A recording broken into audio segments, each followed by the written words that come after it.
Hello, everyone. Good evening in this side of the world. Good morning for everyone that is watching us from US or Europe. I got with me today Ellen Six Scale Shiro from. You are in Australia, right? Yep, Perth, Western Australia. Same time zone as here. It's midnight now, right? Yep. So we are actually. I was talking with Ellen. We are in the same time zone, but she's in the summer. I'm in the winter, which is quite interesting. Here is winter. I mean, I would not say we have 20 degrees. It's not winter, but it's like I prefer 30 plus. Bob, you don't understand Celsius. For you, 30 degrees, we are talking Celsius, I not was going to say Fahrenheit. 20 is still fairly warm, right? So. No, but yeah, 20 is fairly warm. And of course, we got the legend Bob Dylan. He's my lawyer for tonight.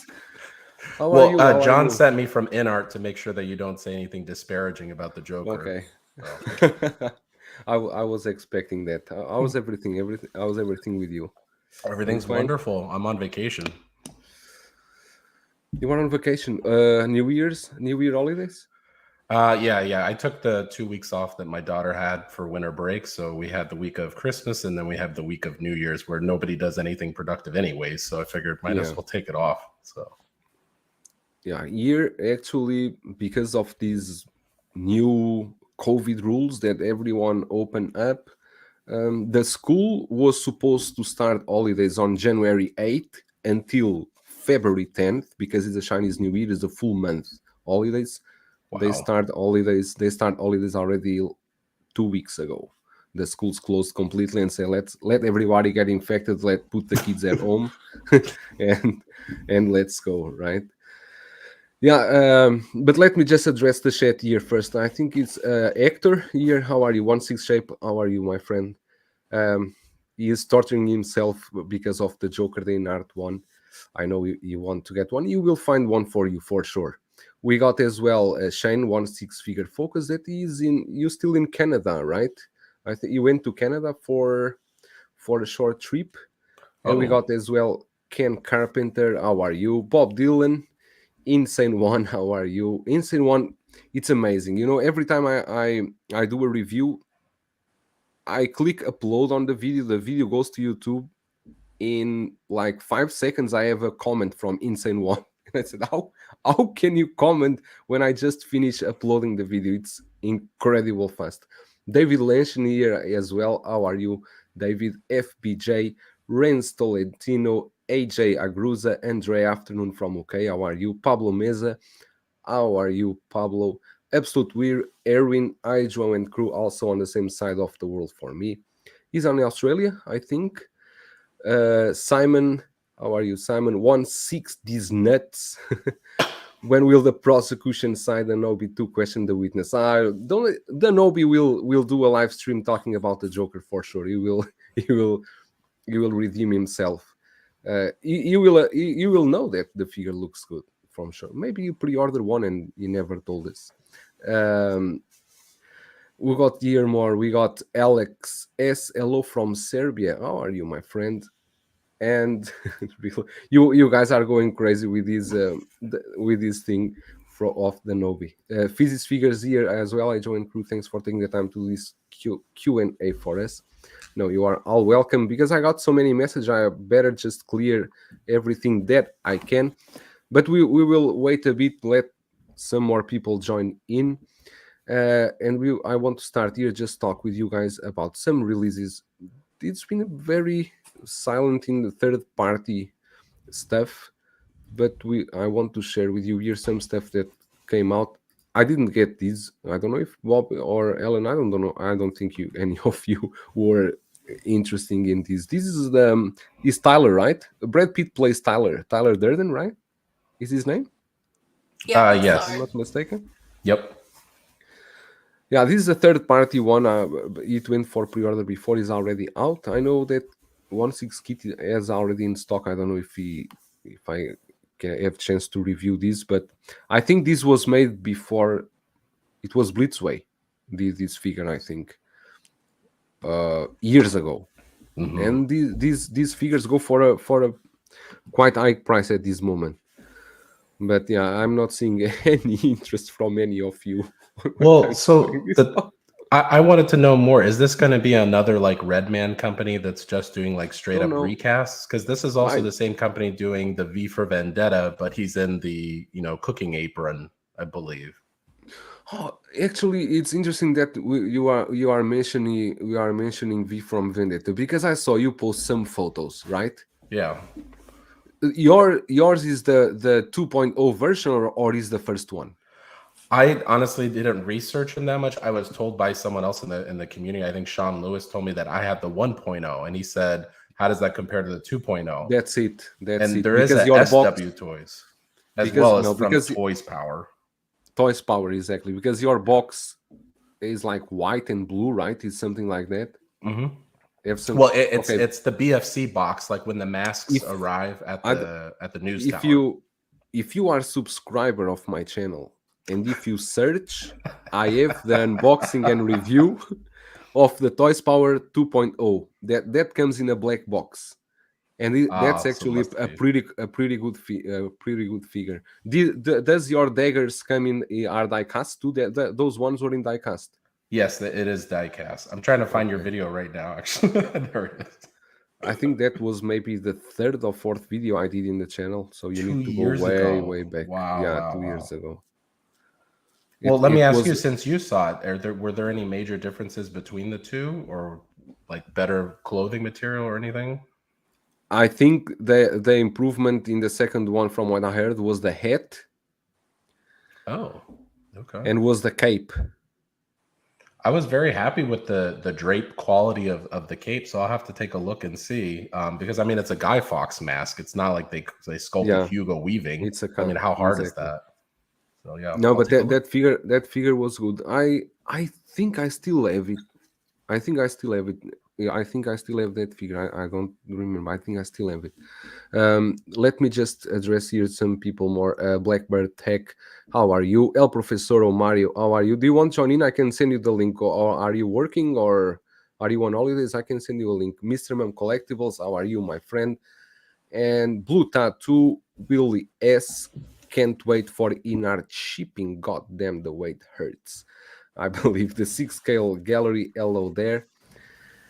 And okay, the review you already posted there. Besides this one, I want just to talk about a bit about this the blood sport. Ellen, you are more. I think you are more into Marvel, right? You are not much into DC. Actually, I'm probably the opposite. I was more into DC to start with. My main line that I collect is the Dark Knight trilogy, and that's Okay. where it was going to stay. But then the Marvel crept in. So yeah, I mean, I've resisted Suicide Squad just because the figure I really want is the Harley in that sort of more classic jumpsuit look, and no one has made her, so I've kind of resisted the other figures. But this looks good. Like, Thunder Toys have been doing some really good figures, and I think a lot of people were talking about they felt the head sculpt on this one was a little bit stronger than the So-So Toys version. But that's exactly that I want to show you guys is the comparison between the two head sculpts, because I have them. Excellent. I have them the two in end. Now, I'm trying to think. Did Thunder Toys have die-cast weapons too, or plastic? Die cast. Oh, And they what's both did. interesting, Darn. in the Thunder Toys one is that what is the name of this gun? I don't know that's a modular something. Yeah. The one in the Thunder Toys, you really can take out pieces from the gun to assemble other ones. You know, the one from So-So Wow. Toys was just one piece, and then other small guns. This one you really can take out and made a pistol from this bigger one. It's quite interesting. That's a great feature. That's a little bit more Let me check. toyetic. Let me check here. How can I show you the head sculpts without, because they are so well. I need to solo myself. Okay. I don't know if you can you. It's not zooming, right?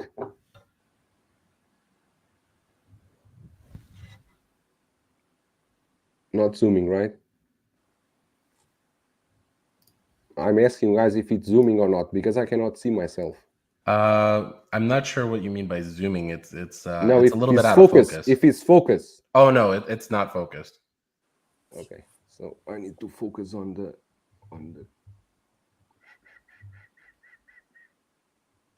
hello. Focus on here. Here. Okay.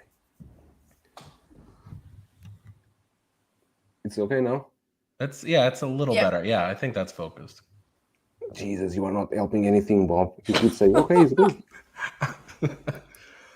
Good now? Yeah, I can see it pretty well. Which one is that, Joao? Is that the This is Thunder Toys or Thunder So-So? Toys. Okay, This cool. is so toys. Oh man, wow, they're so different. Yeah. I mean, there's more graying on the beard on the So-So, which I don't know if that's accurate or not, but I love the stern expression on the Thunder Toys. What do you think, Ellen? Yeah, I'm the same. I mean, I'm kind of even looking at it going, it even looks like there's difference in the skin texture, but the Thunder Toys one, you're right. Like the eyes just have this intensity to it that you think if you're going to pose him up with his guns and doing something a bit menacing, like that's definitely the one that I would prefer. Yeah, I think nose nose and facial proportions are probably more accurate on the So-So. Like even that side profile. I don't know why the Thunder Toys looks a little bit like I'm getting shrunken head vibes. But like even from a 3/4 front angle, the So-So looks more like Idris Elba, I gotta admit. But if I'm giving like artistic license, I just kind of like stern expressions over neutral ones. But I'd have to go back and look at pictures of Idris Elba to figure it out. I feel like they maybe went a little bit too gray on the beard, but I mean, you can fix that yourself. That's pretty easy. But I do like that the gun is kind of like can modular. You can play with it. So maybe like I'd grab the gun from Thunder Toys on like Toy Anxiety and pair it with the So-So, because I mean that is kind of an iconic moment for him, is him kind of piecing together his weaponry and everything. So to be able to recreate that is kind of a nice posing opportunity. Can you see it, right? We don't need to go solo. Can you see like this? Yeah, I think it's pretty Show me what focused. bits can come off. Oh, that is so cool. Nice. All right, I'm And then- sold. I gotta get that And gun. then when you assemble inside, you can push it front or push it back. It depends where you want it to be. This looks and these some parts are made of die cast. It's a heavy accessory here, but looks cool. So that front cross section, you can remove it, because I can't remember. Could you remove that from the So-So one, or was it all like fixed? I think no. I think it is fixed on the So-So Toys one. Oh, Because so weapon-wise, they definitely won. This is a huge piece. Yeah, see, that's my problem. I didn't like that big rotary thing on the front. I wanted it to just kind of look like a more standard rifle without that. So the fact that you can kind of customize it to your liking, that's a big win for me. And one thing interesting is that this one from Thunder Toys comes with what's the name of this? Oh, the starfish guy. Yeah, the starfish. What was his name? Comes with the starfish. Starro, wasn't it? I think it was just Starro. It's a Starro clone. The bloody mod. What about the body? Is one double jointed, one single jointed at the elbows? Anything like that? I even didn't play with I didn't play with the bodies yet, but the So-So body is very. It's not that good. I don't like very much. Well, you can see the difference. This is the So-So one here. This is the Thunder Toys. The Thunder Toys is more muscular. The So-So one is more thin. This is the So-So one. Even the helmet is a bit different, but they are. This one is more muscular. It's more heavy, way heavier. Because the Thunder Toys one have die-cast parts. The braces, the knee braces, and the elbows, they are made of die-cast. The So-So Toys is it's all plastic. I noticed with the So-So one that it also didn't seem like it was fixed to the body very well. That when you kind of side flexed his torso, those little like rib cage portions, they would just pop out, and you'd have to push them flush against the body. The So-So one, many parts they are with Velcro. You can. So-So likes to do this thing, the Velcro stuff, even with their the Darkwing. Which one? It's the Robin and those figures. They are all with Velcro. J. Beats does also add sculpt fit on the Thunder toys. I think I thought the Soso was magnetic, wasn't it? No, because the Thunder toys is has the long neck. The Soso toys has the long neck. The Thunder toys, there's no neck here. It's only. Ooh. And then doesn't the Soso toys have the magnetic neck peg you can take out for the helmet version? No, the Soso toys is like this. Oh no, for the masked version. I thought there was the mask, like a yes, the mask, yes. But Okay. the Thunder toys, I don't know. The Thunder toys, the mask is so a you normal have to peg. get like a generic, neck you need to peg do to a lot. mate with the Thunder toys if you wanted to mix and match. Yeah, talking about the necks and everything, I was talking with Monica before. She already did that transport trooper with the Din Djarin head sculpt.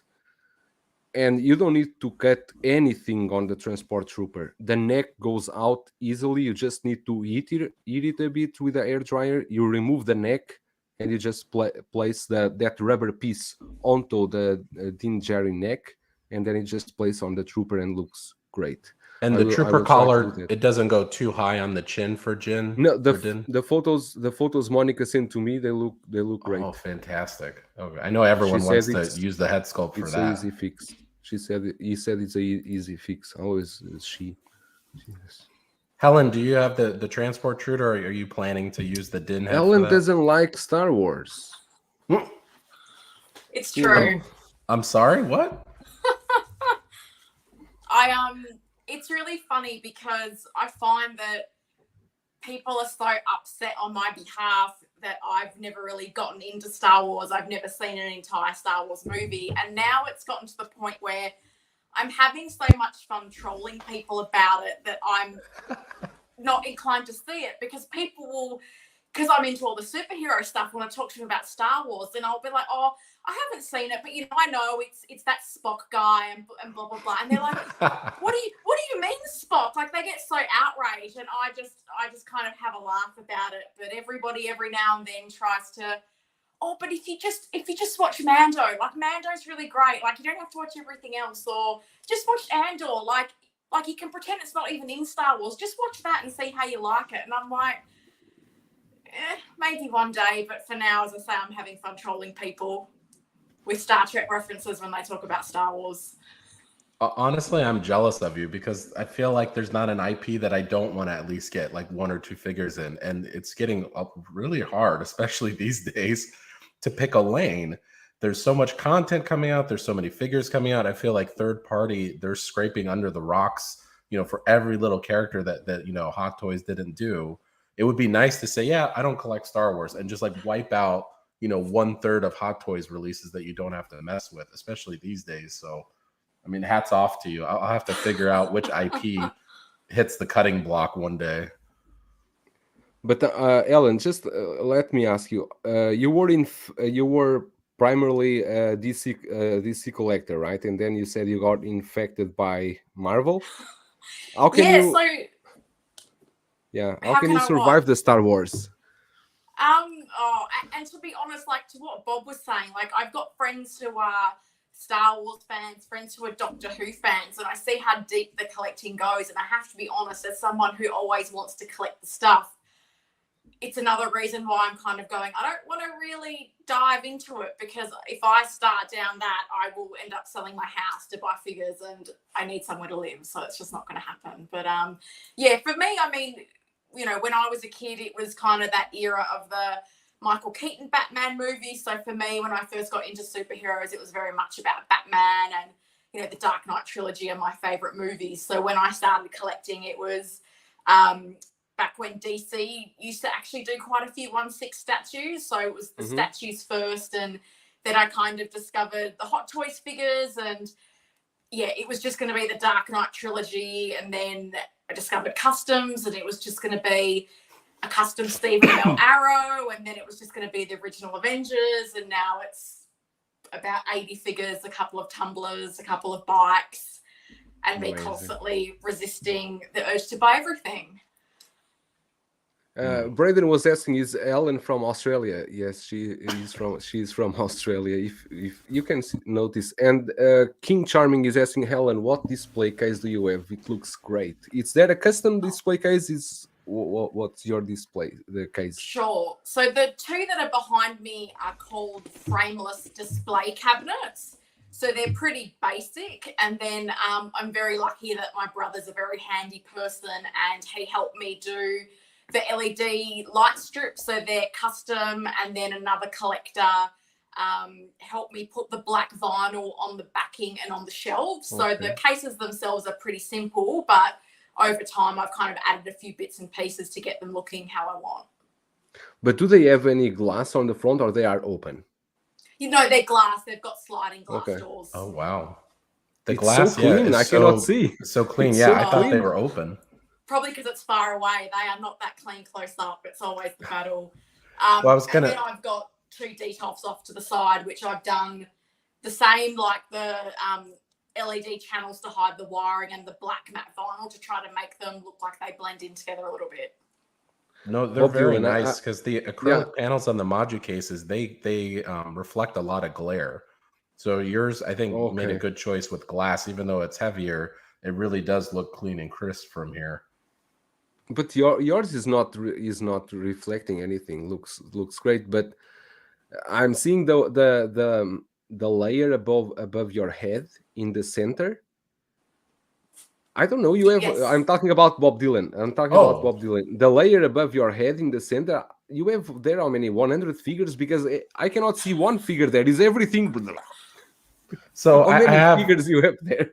I've been collecting faster than I've been curating, and I haven't really invested the time to put in risers so that I can create like an amphitheater design. So, some of the displays I have I put more effort in others. But the Star Wars one is the one that it's just been coming so fast that I can't quite keep up, because it's really like I'm collecting Clone Wars line and Mando and prequels. So that shelf filled up really quick. And if I got just the right kind of risers, I could create an amphitheater and take full utilization of the vertical space. So, I mean, you can kind of see there's a lot of vertical space that's just totally blank in my cases. I definitely don't use them to their full full potential, but I figure, when Chinese New Year hits and the releases hopefully slow down and we're all kind of struggling with things to do, that's when we go back and kind of clean up the displays and maybe get rid of some figures or start to customize some of them. So I'm kicking that can down the road. But yeah, that Star Wars one is like totally packed, and it'll only get worse. So we'll see. No, you definitely need some risers over there. Ellen, do you want to address this question? Because I don't know what's the time difference, because I think Braden is also in Australia, but he's saying it's 3 a.m. Ellen should go to sleep.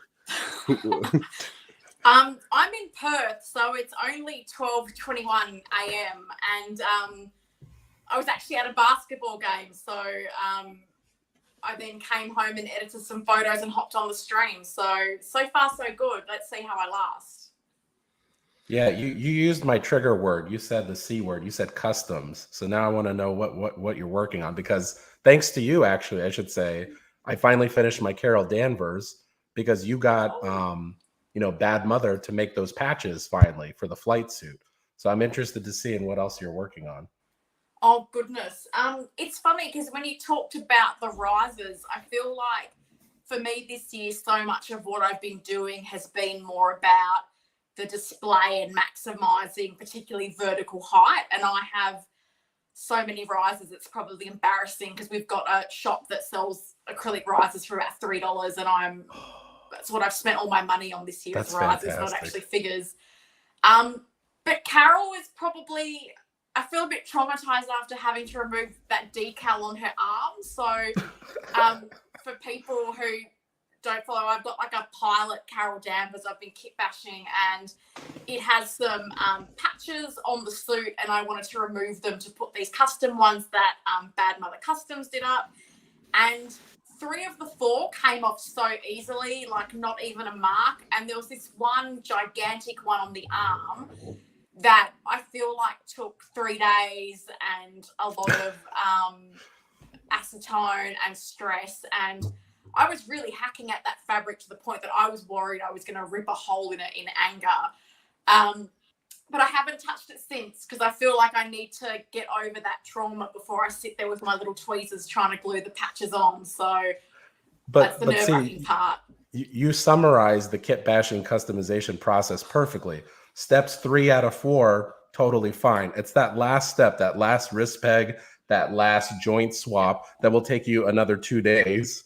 You know, some dremeling, some burning, some cussing, some ordering new parts. And then you finally finish and you're like, I'm never doing that again. And then you start the next project. So all my friends tell me it's the same thing, that you hit this lull in the middle where you want to quit. It's not coming out well. You're like, this was a waste of money. This was a waste of time. You got to push through that trough. You get to the next crest and then it comes out looking great. And you're like, okay, it was worth it. But like every person who goes through that creative process tells me, yeah, everything was going fine until, you know, that step, that one step, they just could not get it wrong. And they kept problem solving to get over. They had to swap. I think there was one figure I tried 4 different neck pegs. One was too tall. It was like Goldilocks. This one's too tall. This one's too short. This one's just right, you know, but it won't stay in place. And then I start switching bodies to fit the neck pegs. And then I look at myself, I'm like, whoa, you know, why did I start this mess? But then you get through it. And when it's done, you just feel that much more, I don't know. I feel like you feel a sense of pride because you made something yourself. Maybe we don't have the talent to make the sculpts ourselves, but when we assemble a figure in a unique way and somebody says, oh, wow, that's a really neat idea, I'm going to try something like that. And then they make an improvement. And then you're like, oh, I'm going to copy your, like I copied your idea. I was like, that's a great idea. So I feel like that's what customs and kit bashes are all about, is taking the figure to the next level and fully utilizing, you know, these beautiful head sculpts. I can't stand getting a figure from Hot Toys that comes with a helmet, mask, or 2 head sculpts. One of them's in the display, one of them's like in a bag. I mean, I want to make use of that. I paid for it. And so if you can come up with a pretty, you know, cost-efficient kit bash that's screen accurate, or it's an alternate look, like that beautiful Rhodes head sculpt on Iron Patriot. How many people are really going to display their Iron Patriot with the Rhodey head sculpt? But then you put them on a flight suit body or a military uniform body, and they look so good together as a pair. So, I mean, I hope more people do that. So good job on you for pushing through. I'll get there. But that's why I also like, have you seen this Apollo Toys who are doing those little busts for the unmasked sculpts? And I just think that's such a brilliant idea, because so many people I see, it's going to sound awful, they have these little acrylic sculpt stands, and for me it feels very Game of Thrones, like head on a pike. Disembodied. Like, I just see these floating heads in people's displays, and I don't know, but then these little busts that Apollo Toys are doing are just brilliant. Like, I hope they'll keep doing that and for more characters, because I'm the same. Like with my Dark Knight figures, I'm constantly battling between the cowl, the Bruce Wayne sculpt, don't want stuff sitting in a box. So to have something where you can display it nicely and it doesn't look creepy, like, I'm all for it. Yeah, and honestly, it kind of gives me like a statue feel. I mean, Zhao, you kind of know, like with J&D Prime 1, sometimes they'll give you a bust for the alternate sculpt. And I feel like that just kind of even further closes the gap between statue collectors, maybe kind of looking down on figures. And it's like, well, now figures have alternate busts. I mean, if we ever get the So Toys Homelander, I think he came with 1, maybe even 2 busts for his alternate sculpts. Yeah, like if you ordered, you know, pre-order the special exclusive edition. Doesn't the new Venom from Hot Toys also come with a bust, I think? Yeah. Right. I mean, they kind of had to, because they were selling the Venom head with Carnage, and it's like, we're just going to throw the head in the box, so they give you a bust, I guess, as a consolation prize. But yeah, I hope we get more of those busts, either from Apollo or included in the figure, just to have that nice, classy looking display, so you don't have a bunch of heads on a stick, that kind of thing.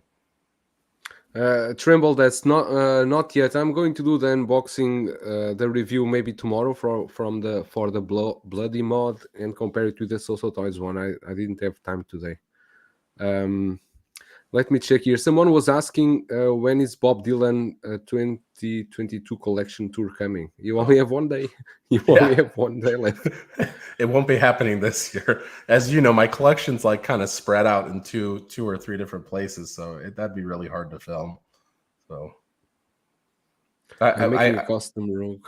I Okay. have a very big diorama coming in January. Hopefully, when that Mm-hmm. comes, I'm gonna have to reorganize the collection in a major way. And after that, I plan on doing like an actual collection tour. But it's that diorama piece that kind of like linchpins everything together. So I really don't want to take pictures of anything as it is because it's going to change a lot when that diorama comes, anyways.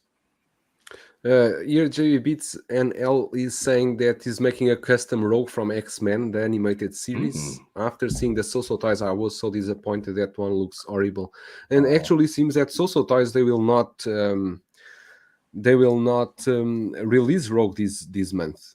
No, they will not, of course, because the month ends tomorrow. They already issue a statement. They said everything is delaying because of the peak infections peak here in China. So I don't think we are going to see anything more from them before the Chinese New Year. Probably the Daredevil. That I think that's the one they were almost finishing up, was a Daredevil. And Tremble is saying head sculpt stand to me would be great. One more releases like they are doing on upcoming Venom or Carnage release. Yeah, the stands for the head sculpts, or even that the how do you call them? It was you teach me that name. The gel, the ones from Inart. What do you call them? Inart, those canisters, those containers, Oh, bell jars. bell jars, exactly. Yeah. Even That's those usually bell what the jars. rooted hair artist will send it, is either it's magnetic or screw, like Shane Poole. They're not actually shaped like bell jars anymore, but that's generally the idea. They used to come in bell jars from number 6 Chen, like way back, just so like the hair is protected and it's shielded from external, force. Um, when you get a head, a rooted hair sculpt in one of those jars, it's a special, I mean, it's a special unboxing feeling. You really feel like you're getting a work of art that you have to, Yeah, put gloves on and take your time and put it on carefully. Like for a lot of them, because I don't want to mess up the hair, I'll pose the body and I'll put the head on last because I don't want it to be futzed around and, potentially pull some hairs out from yeah. tension. But the thing with these in the Inart ones, because those jars look amazing, right? But the thing is that there's only one option. You need to open them from the top. When you open them from the top, then they use some kind of glue to attach the neck to that pole. It's not really glue, but you need to do a lot of strength to remove that Oh, sculpt wow. from there, Okay. because the neck is solid there in that position. So my hands are not small enough, so I couldn't reach the neck. I had Well, to you got push. kids. I had to push from the. I will never let my kids touch that. If my they were daughter going helps to me touch put that, the my daughter helps me put the button batteries in the Iron Man. I can't with these gorilla no. fingers. They If pop if out and if fly if everywhere. I call my kids, then help me here, okay, and then the hair is full of chocolate or what? No, because I had to push from the basically from the head. I had to push from the head, and you need Oh to man. do a lot of strength because they wanted to be sure that the head was not moving inside. So they had some, I don't know what material they had. Is like a black material.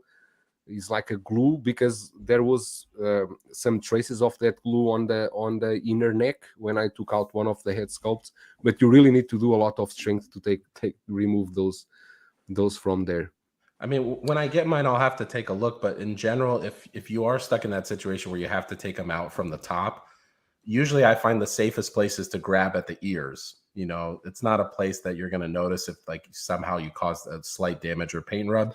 But grabbing the nose and the back of the head, that's going to ruffle the hair a lot. So They, usually I try to but grab that, from the side, from the ears, and pull up. But if but your I fingers didn't can't fit damage. in, that's I a didn't different damage story. the head sculpts or anything, but was just the air a bit messed up. But then Yeah. you can arrange the hair, because I don't know what treatment they made to the hair, because the hair, even if you see in the unboxing, it was like the hair was wet. I don't know what treatment Hmm. they did to that, because the hair always seems that is wet. And in Was the there manual, an aroma to it, kind of like a petroleum yeah, smell? there's Yeah. there's this very Okay. specific smell when Yep. you open that bell jar. There's a very specific smell. The manual, they wrote to use hair gel, but I don't know which hair gel to use, because some hair gel will dry very fast and will look Yeah. horrible. In It general, I should feel be. like I like to use water-based gels because Yeah. if anything is oil-based and it touches the paint on the face, I think there's a potential that it'll cause, bleeding of the paint over time. Not that on the Joker that might actually look too bad, but in general. I think the thing I worried about, and you kind of mentioned this during your review, was in order to access the posable eyes, you kind of have to mess up the hair in the back. Like you have to remove that panel and kind of slide it down and out. Okay, And it's then like so this. when you were putting the panel back, did you kind of push the hair up with the back of your other hand and kind of slide the panel up so none of the hair got caught? That's very very few hair that stays on the way, Okay. because the back part already have some rooted hair, right? You only have some few hair. It's very easy. You will not. I for the times I changed the eyes, never happen. Stay some hair on the way. So It's there's very no easy. rooted hair that's glued to the panel that you have to remove itself. It's all covering it, like draped Sorry, over can it. can you repeat? The panel that you have to remove to access the eyes, are there any hairs attached to that itself or just the Yeah, hair yeah. is draped over it? There are hairs attached to that panel, Oh, there but are. only to the Okay. panel. Only to the panel. They Okay. are independent from the. But they when you look, you cannot see the panel because seems all is together. Sure. They did it in a very smart way. But in my opinion, I wouldn't recommend being always messing with the eyes, taking the 100%. panel, putting the panel back, Hmm. because the not only that, but the lever that you control the eyes, it's I feel it's strong, but it's plastic. But the case is in die cast.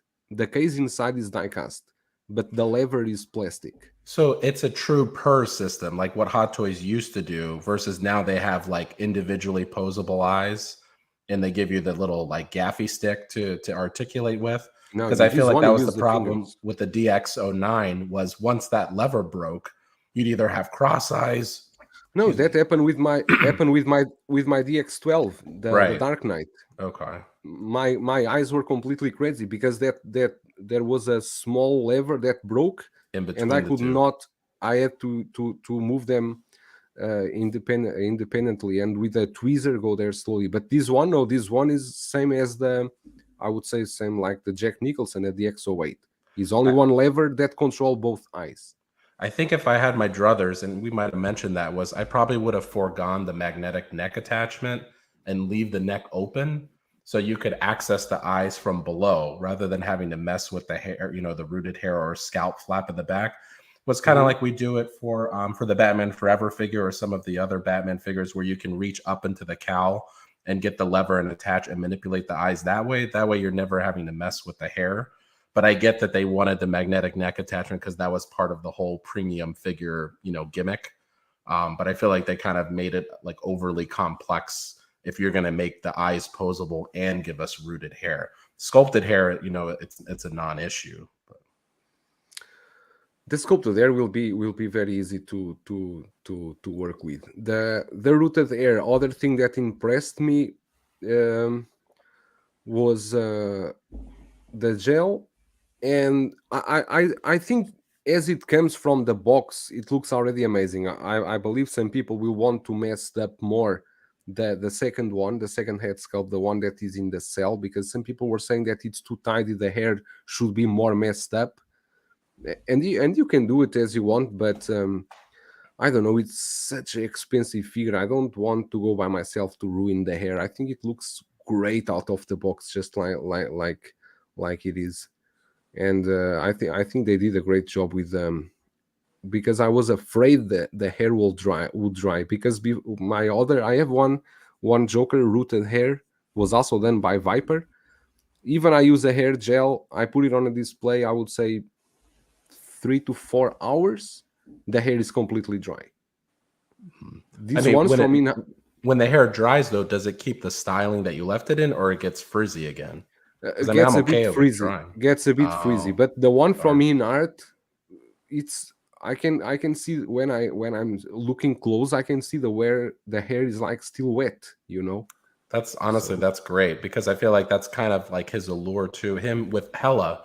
That's another figure I struggled with her rooted hairs. I want her hair to have that wet look, in photography.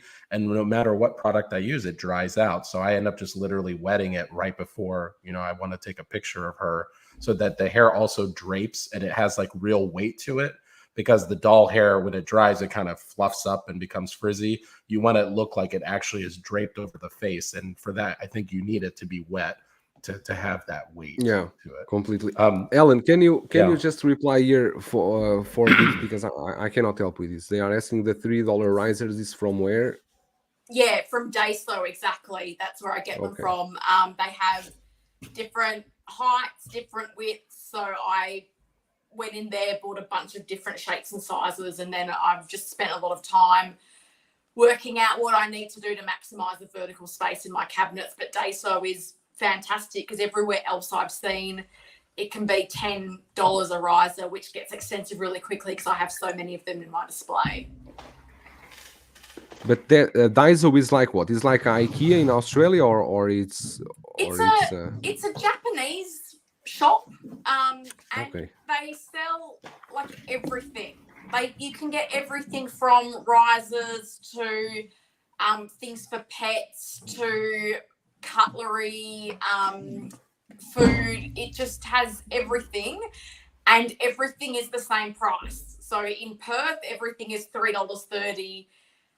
And it's just this odd shop. And I even found once a 6-scale chair. So they have doll things that are in that size. So you find, I often go there and just have a look around to see what they have. I've picked up either new kinds of risers or other accessories that I can kind of work in my display, because they also have acrylic stands that have levels to them, so you can even use some of them if you want to display certain accessories and things like that. So if you've got a Daiso near you, I definitely recommend checking it out. Let me just address here the chat. Attention seeking geek, how are you, my friend? John, the everyday collector, how are you? I think John is very happy with the Inart the result, because he was he was the number one fan from day one. Is that Bob Dylan's sweetest voice on YouTube? Yes, it is. Come join us. Oh, Helen, are you getting any of the Inart releases, or are you just sitting back cautiously? No. I'm getting the deluxe Joker. Awesome. So my big question, because Heath Ledger's from Perth, how could I not? Like, we're home. Is he? He's I from my didn't know. hometown. Yeah, so adds that extra little bit of sentimentality to me. But because my big question with it all concern is, because Joelle, I know you've got other Jokers and other Dark Knight figures, is with the Inart body, is it noticeably taller than the Hot Toys figures? Because my big concern in getting it in is, how is it going to scale against something like the DX12 or the Bank Robber Joker or the other figures? Because I assume, being a newer body, it might be a little bit taller. That's a good question. I have mine. One of them together with the Bank Robber Joker, but I don't. My Bank Robber is not a Hot Toys. It's a custom one. Yeah, but it's around the same body, and they look. Oh, I'm sorry. Please go ahead. Sorry, because I'm coughing. I had the same problem with Bob Dylan. After COVID, I'm still coughing for a lot of days. But yeah, it scales proportionally. And the other one, the one in the cell, I have him together with the DX19, the Dark Knight, and it looks great. I don't feel any problem about that. I think Inart took that into consideration. For sure, they have the Hot Toys ones to check the size to match them together. What happened there, Bob? What happened there? Was a figure Did you fall feel down? it in China? Yeah. No, I just it was really an excellent question by Helen, because I did notice that the custom Bank Robbers that came out, you might have the same one. Was it a Tory box set? They put it on a body that is a lot taller, or at least noticeably taller than the Hot Toys one. I have no idea if this is even visible. I'm sorry. And I'm guessing that the Inart might actually be a little bit taller, but we kind of saw that with Hot Toys in general, that we went from the DX12 line to the DX19 line and all of the 2.0s, that everything seemed to get a little bit bigger and taller. It seems like they're using a slightly different body. So I'm guessing that we might see the same with the Inart Joker, which I'm personally fine with because the taller bodies seem to have a little bit more realistic proportions than the older, shorter ones. They seem to be a little bit stockier. So I'm hoping that it is a little bit taller and more slender. And if it is built on those Maha bodies, as I'm still sticking to that theory, the height should be adjustable. As we saw from the promo images on 1/6 kit, the torso and the legs have a modular component that you can adjust the height. And I think it came with a set of ankle extenders as well. So you can kind of play with it to fit the ideal height of your Joker. If I'm not mistaken, Justin, when he did the prototypes reviews, I think he posed the Joker with the Dark Knight together. I think in his review he have them together, and I think they look great. I remember that was the Dark Knight. I think that was the DX19 though, because that's been my biggest dilemma. The DX19. I've been trying not to do the 2.0s because there's a lot of Dark Knight figures, and I think with Hot Toys now, because there's so many movies and so many properties, they're not going to do 2.0s of everything. Like that Dark Knight trilogy line went deep, like Gordon, Blake, so many characters, and I kind of not wanting to have, I've got some 2.0s and they look great and they're taller, and then everything else is a 1.0 and it looks a bit mismatched. So I've been trying to resist the urge to get the newer ones. So it's a bit the Two-Face is the biggest reason for the 2.0. If you have the 1.0 next to the 2.0, I mean, it's like comparing a third party almost with like a custom. The quality jump was so big. I don't know if the Catwoman 2.0 is going to be that much better, or it's basically the same figure with the new base. I hope it's better, but they just haven't really done great with female rooted hair sculpts. So I guess we'll see. I hope they're Bane. I assume Bane is next. They've done literally like almost everybody else. No, but Joker's the question now is, are you going, for example, Inart already said, and we are waiting for them to announce the Christian Bale, the Dark Knight. If they do the Dark Knight, they probably then will do Bane. And then are you going full on Inart, or you are going just to mix and match Hot Toys with Inart? Because I don't think a figure like I would say probably the Dark Knight would be again a $1,000 figure, because they would do a 2-pack with Bruce Wayne, and they would lock us with that. But for example, figures like Bane, Catwoman, I don't think so. But yeah, I think they match well.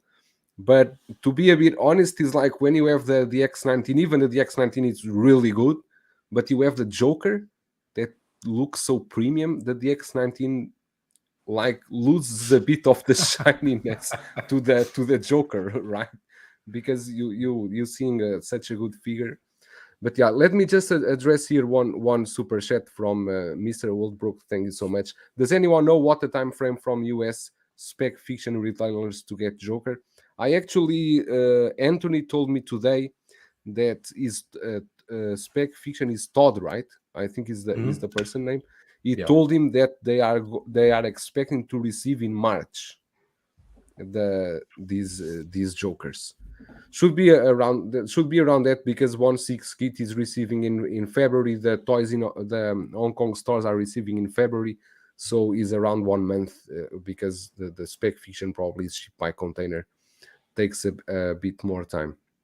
Bob Dylan, you still here in the chat? How can you speak with us and still here in the chat? You keep constantly typing in the chat. It's amazing. I cannot. Interested to see if anyone mods the Inart Joker down the line, wondering what they'll do with it. I'm sure someone will. What kind of mods you want to do in this Joker? Are you seeing anything you can do with these? I don't know.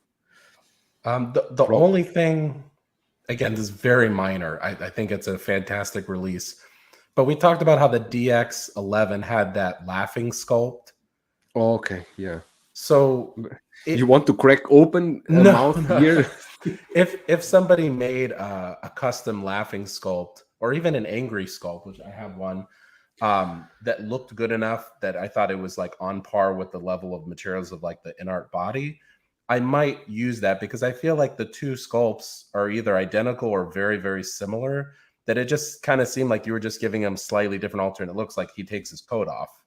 I wouldn't mind having an expressive sculpt to put on the other body in the jail cell, but I would have to see how it would mate with the body, because I don't have it in hand to know, if I'm going to have to take the semi-spherical neck connector out to make room for the magnetic peg or whatnot. But I think that's probably the only modification I would do. I think the body, the outfit, the tailoring, they all look as best as you can get.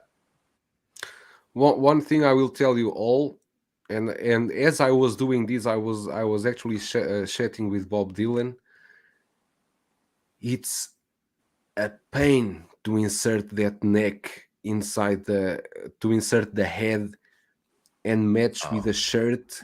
For the shirt not to stay tucked inside the head, you need to do a perfect position. And then Bob Dylan told me to use like a business card to help, and then just push the card with the shirt, and that's how I did it, with some card and something, because it's a bit difficult. They did it so tight for the collar to sit well on the head that you really need to have to go with patience when you insert the head. But it's interesting, once the head is in the right position, the magnetic will catch and then stay in place. Just be sure that the shirt doesn't stay tucked inside, because then it will not look good.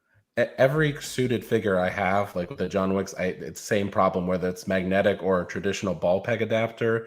They have so many layers, and like you said, the collar's already pretty tight with the snug tie. You're going to get some of it getting pushed down, and you don't want to stretch it out necessarily. So I find that either you get small tweezers, or like I was telling you, you use this strip of cardboard as like a shoehorn. So you kind of wedge it open to slide the back of the neck peg in. And I always do it from the back, just in case I get any paint rub issues, it's not on the front. Then when you slide it in, you have some leverage point that you can grab the back of the collar and kind of pull it up over the neck so that it's not, abnormally low, and it's sitting at the appropriate height, like how you have here. I'm sure once you got the head and neck in, you have to kind of pull the shirt collar back up to get it sitting just right. Happens all the time. Pull it a bit. And as I was pulling, I was just thinking to myself, don't screw the tie. Don't screw the tie, because if I was going to screw the tie, it will be game over. Yeah. I hate to work with the 1/6 scale ties. It will look horrible. It will look like that guy. You remember a photo I show you from some collector in China? He show a photo of the collar all open, the tie all broken. I don't know why someone would share a photo for others showing that. I don't know what he was trying to show, and I don't know what he did to the figure to reach that point. Yeah, I don't know if he actually the figure to beards or what. Polo in the comments, that's another method I've seen, which is not bad, is if you create a whole ring of cardboard, you create like the funnel, then you just slide the neck peg through it, and then you just slip the funnel, the cardboard out. So I mean, there's a variety of ways to do it. I just found that shoehorn technique, I fight the fabric less, because when you get the funnel's too stiff, there's no give. So you're just like shoving the neck peg against like cardboard, and then you're stretching the collar out, versus all you need is just one leading edge to kind of pull the rest of it up over. But, people will see, because I think this is the first time for many people that they've had to assemble their figure themselves. They've had to put the heads on the figures, and it's rooted, so they don't want to like grab the hair too hard, and it's not like the Hot Toys where you just kind of shove it on and you get the ball peg to snap. You cannot. You have to be very delicate with this one. These you need to be very, very delicate. Pure Sewage is asking, is this your figure of the year? I mean, I love the Rayo from Iconic Studios. I think was an amazing figure. I love the Miles Morales from Hot Toys. I think again was also like a 3-in-1 release. There were so many good figures this year, but I don't know. I think this takes the best one for me, because for everything that comes with and these head sculpts, the rooted hair, these, I think it's should be, it's for me the figure of the year. Someone was asking here. Okay, I just want to read here. I was against the Nobby's views on Inart from day one. Is HT fanboy and trying to be smart all the time. I think many of you didn't understand one thing also, is that one of the biggest things the biggest things the Nobby said is that, will the collectors commit to the invoices when arrived to them? Because what the Nobby is saying is that probably people will not pay the invoices, and these jokers will sit on Hong Kong resellers. Hong Kong resellers don't want to sit with this in stock, and will start discounting this joker.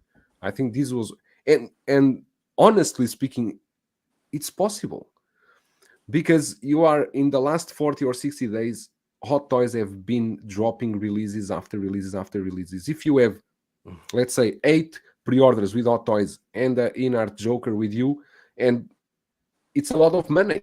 Maybe some people will need to make choices, right?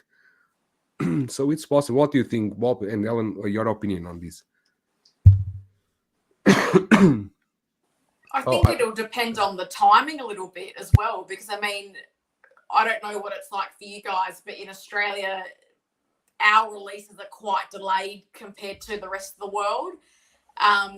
So I guess it depends how many you have. I mean, Joelle, I saw that you were saying, you know, the DeLoreans come out, all these figures have come out. Yeah, it's really expensive. And I guess it just depends if people done payment plans, if they sold off other figures. But to me, I can't think of a Heath Ledger Joker that's depreciated in value. Like even the Hot Toys ones that people have been quite critical of, and particularly some of the earlier ones, I feel like a lot of them have kind of held their value. So I don't know that this is a figure that, because it's one and done, right? Like it's not like they're going to be as likely to reissue like a Hot Toys would. So I kind of feel like if you had to make that decision, would you not pick the figure that you've got more of a chance to pick up later on, which I tend to think would be, probably with the exception of the DeLorean, a few of those Hot Toys figures, because, you know, Australia's going to get their stock 3 to 6 months later than the rest of the world. You could cancel the pre-order, get your Inart figure, and then get your figure from another part of the world. So for me, I guess it depends on your priorities, but I would think given the positive outcome, looks fantastic, more and more people are going to be putting out reviews and content. I feel like there's probably going to be more FOMO, like the people who have cancelled their pre-orders are going to probably regret that they did that. And I've already seen some people make those comments in the group kind of going, oh, I'm a bit sad because I had to cancel my pre-order. So I don't really feel like this is going to sit, but, you know, only time will tell, right? I can tell you like this. If I wanted at this moment to sell my Joker here in China, in the local market, I could sell it with a $450 profit. That's the price it's going now. Yeah. Because not many people have it, and everyone that pre-order pay the pre-orders. And in the secondary market, this Joker is completely going up. Everyone wants to get this Joker in hands. So if that's an example, but I don't know. It's the overseas market is different because it's a huge quantity, and I sure hope this Joker will not be in a bargain bin, because this is a very good figure to be discounted, I think. But we don't know. But you I think you share the same thoughts of Ellen, right, Bob? I agree with all the points she made. I would only add that the one part of the equation we never have, which is critical when you're looking at macroeconomics, is what's the supply? You know, the demand may fluctuate, but the supply is fixed. We never really know what the production numbers are for Hot Toys or even Inart. These aren't numbered pieces, I believe. So I think even the highest produced Inart figure will probably be still a factor less than the lowest produced Hot Toys figure. And maybe I'm incorrect going forward, but I think for the time being, all of the 2021 announcements that are getting released now or even older, they're going to be on the order of tens of thousands or more. And I think that you can be pretty safe, like she said, that get the Inart Joker now and wait, and you'll see Sugo Toys, Pop Culture, you know, these other stores, they get their stock in the world later. they'll still have copies of a lot of the Hot Toys that are dropping now, the integrated suit, the Mark V suit up. I'm not saying they'll get discounted, but I think they'll still be available for retail for a couple months to go. So I think that's the safe bet. Get your DeLorean, get your Joker, everything else can wait. Maybe you are right. Someone was asking me if I'm going to get the sculpted version. No, I only got the deluxe version. I'm not going to get the sculpted version. I know Dante, the man of Hot Collectibles, is getting that one. And here was something, someone asking if we think that Hot Toys will do an updated Ledger Joker. What do you guys think? You think it's possible? We were talking about this today, Bob, right? We said it's the right time for said now it's the right time for them to announce one Joker. I mean, they're exactly releasing more than one figure in a day. They're making more than one announcement per night. Tomorrow, New Year's Eve, would be like, here's the DX, whatever we're up to, 27, 28, Joker. But the problem is, I can tell you that they will not compete with the rooted hair. They won't try. They've moved away from rooted hair. So it'll be sculpted, which for some people may be fine. So price point wise, it'll probably be competitive with the sculpted version of the Inart. It may or may not come with the same gel interrogation room diorama as the DX11. In terms of what they could offer more than Inart is probably that alternate sculpt, that alternate laughing sculpt. Maybe the clothes are better tailored this time. The body is a little bit better proportioned this time, but it's not going to be like a leaps and bounds in technology of their previous Joker. It's going to be updated paint apps, updated clothing, probably a similar diorama, and the price point is going to come in below the sculpted version of the Inart was what, $350 or so?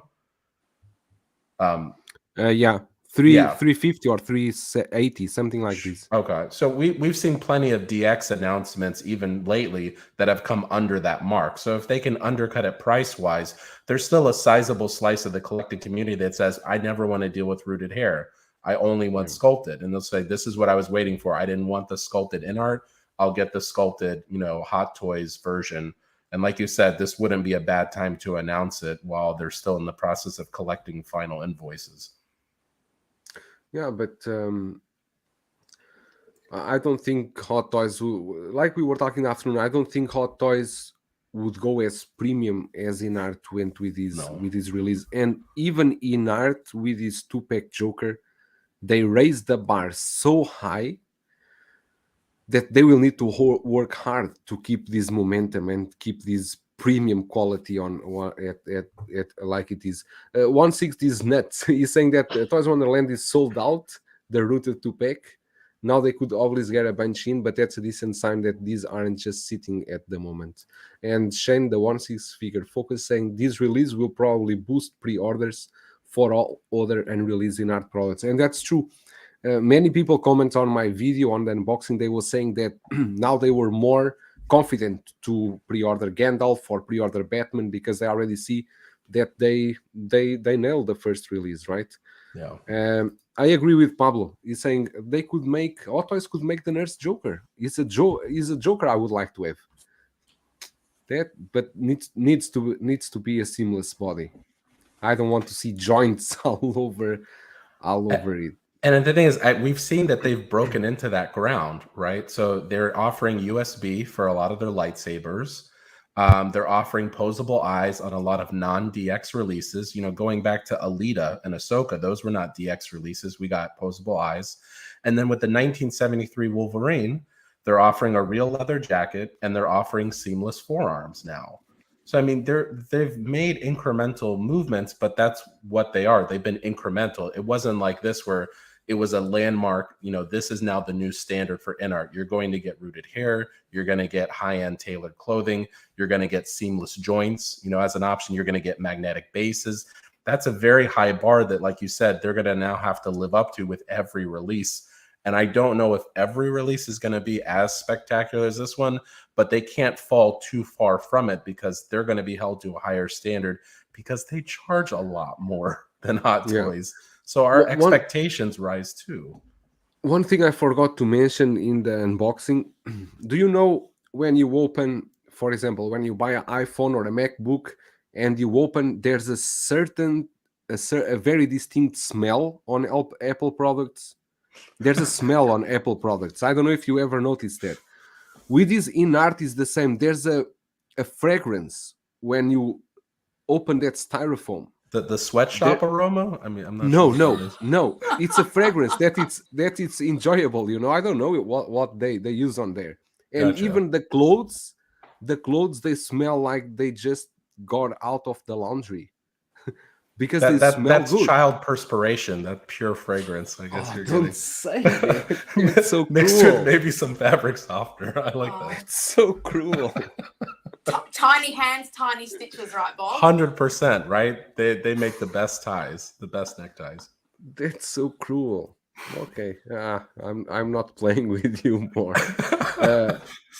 I think I know what you're getting at. I personally don't have Apple products, but if you're going for that like new car smell aroma, that's usually what I get when I open like some of the like the J&D statues. But I always assumed that was like the whatever they put in the hair to style it, and I'm basically smelling that petroleum. Yeah, I explain like to you. For example, do you know that certain hotels, no matter where you go into that hotel, wherever you are in the world, the hotel has always the same smell.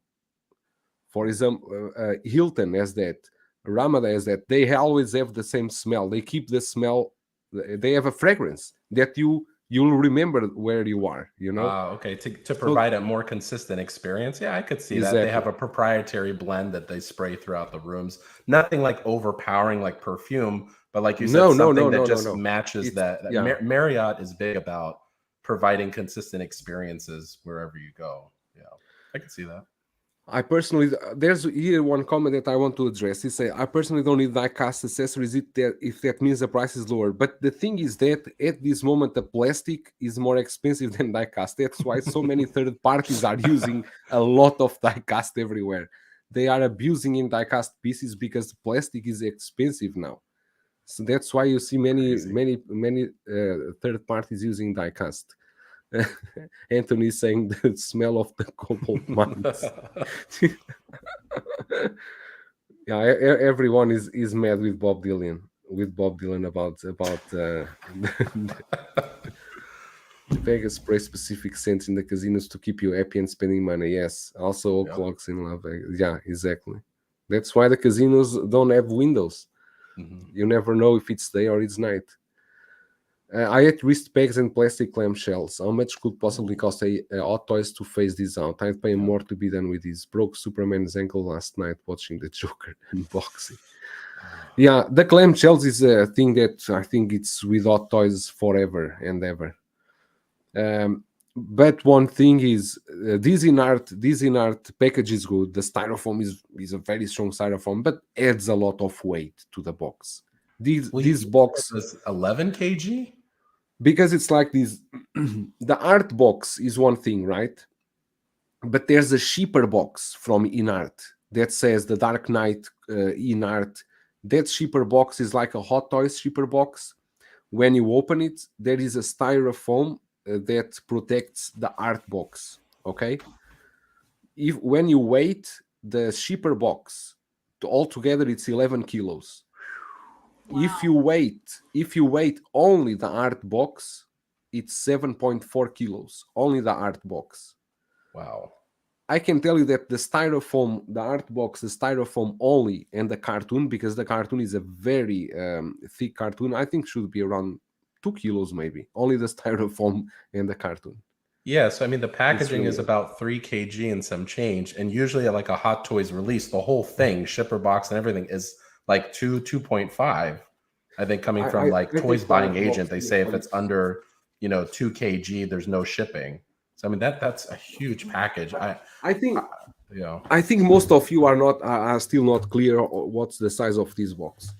I can fit a DeLorean inside here. Can you see the size of this box? Wow. I mean it's almost as big as a third scale statue, maybe like a quarter scale box. That is very big. This is huge. You can fit a DeLorean inside, I tell you. I keep asking everyone if anyone's placed orders with companies that did not charge all of the shipping up front, if they could start sharing their shipping invoices when they get them, because I'm very curious to see how companies are going to tackle the shipping. I think you said Kit might actually end up losing money or breaking even because he, Yeah. had baked in the shipping cost, and the box ended up being so big and so heavy. I calculated myself just to have an idea, because when you reach this art box size, they will not charge you based on the weight. They will charge on dimensional weight, because the box is a huge box. I would say this will be around $200 around to ship easily. And I think going forward, if I don't know if I'm supposed to predict like any trends in collectors, for a while, like I feel like this year was the year of no pre-orders. Going forward, as fuel costs go up, shipping costs continue to go up, people are going to selectively go for vendors that have the shipping costs baked in. They offer free shipping, or they offer like, $4 flat rate shipping like BBTS. They're going to selectively choose vendors where the shipping costs can't fluctuate when it's time for the release, and then all of a sudden they're stuck with like a huge bill on top of already paying off their figure. And there are a couple of retailers that I don't need to mention, and people know them in the community, but that's why I've preferentially gone towards them, because I don't like surprises. I want to know what the cost of the figure is. I want to factor it in my budget, and I don't want to have to worry about a big surprise later on. And sometimes that means I have to pay more up front. But to me, it's, money sunk is money sunk, whether it's now or a year from now. I'm not going to make an incredible amount of interest off that money. Yeah. I'm okay foregoing the interest if I know that the cost is fixed. But everybody's got to make that decision for themselves. Well, that was the big thing for me, because when I pre-ordered this, I deliberately went with an Australian buyer, because the exchange rate with the Aussie dollar to the US just is not great at the moment. And I went, it's already a big sum of money. I'd rather pre-order with someone in Australia, and maybe that means I get it later. Mm-hmm. But I know the price is the price, and it's not, sorry, the Aussie dollar went down by 5 to 10 cents per dollar, and now you're paying $100, $200, $300 more. Great so yeah, point. There's a lot of factors you have to consider. Great point. Yeah, Anthony is saying he will show the receipt when do the review. But I think if you are buying from Spec Fiction, the shipping should be very, very low, right? Because Spec Fiction ships from US, right? Yeah, so you're basically kind of like what Helen's saying. You're going with a domestic vendor who already went through the trouble of getting it imported. So you're not getting hit with import tax or even maybe what he paid by freight. You're really just getting paid the cost of him shipping it from his warehouse to you. So it's not that it's free, but the shipping cost is going to be pretty reasonable. I've shipped things with UPS. I can kind of guesstimate what that cost from him is going to be. It should be like $100 or around there, or maybe even a little under.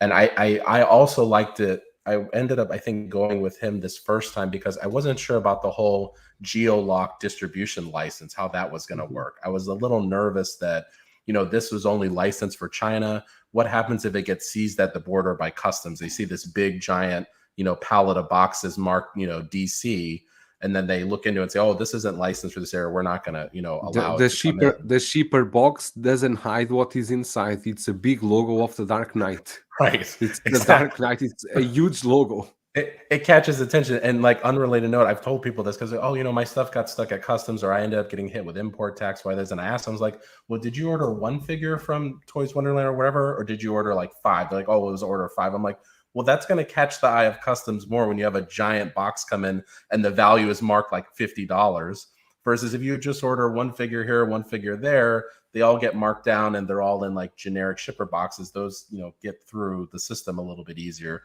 But I wanted someone who was going to, I think, take on that international risk for me. And then once it hits stateside, then they're just shipping it to me domestically. But then with my subsequent orders, I think I felt a little bit more safe with going with a Hong Kong seller or reseller for future Inart releases. So we'll see. I'm going to get mine later too. And that just is the way it is. Always Sunny Violet saying he's scared he got is from Toys Buying Agent. I think you are fine with Team Cent. You will charge whatever the shipping is. YGB saying 200-300 international shipping for sure.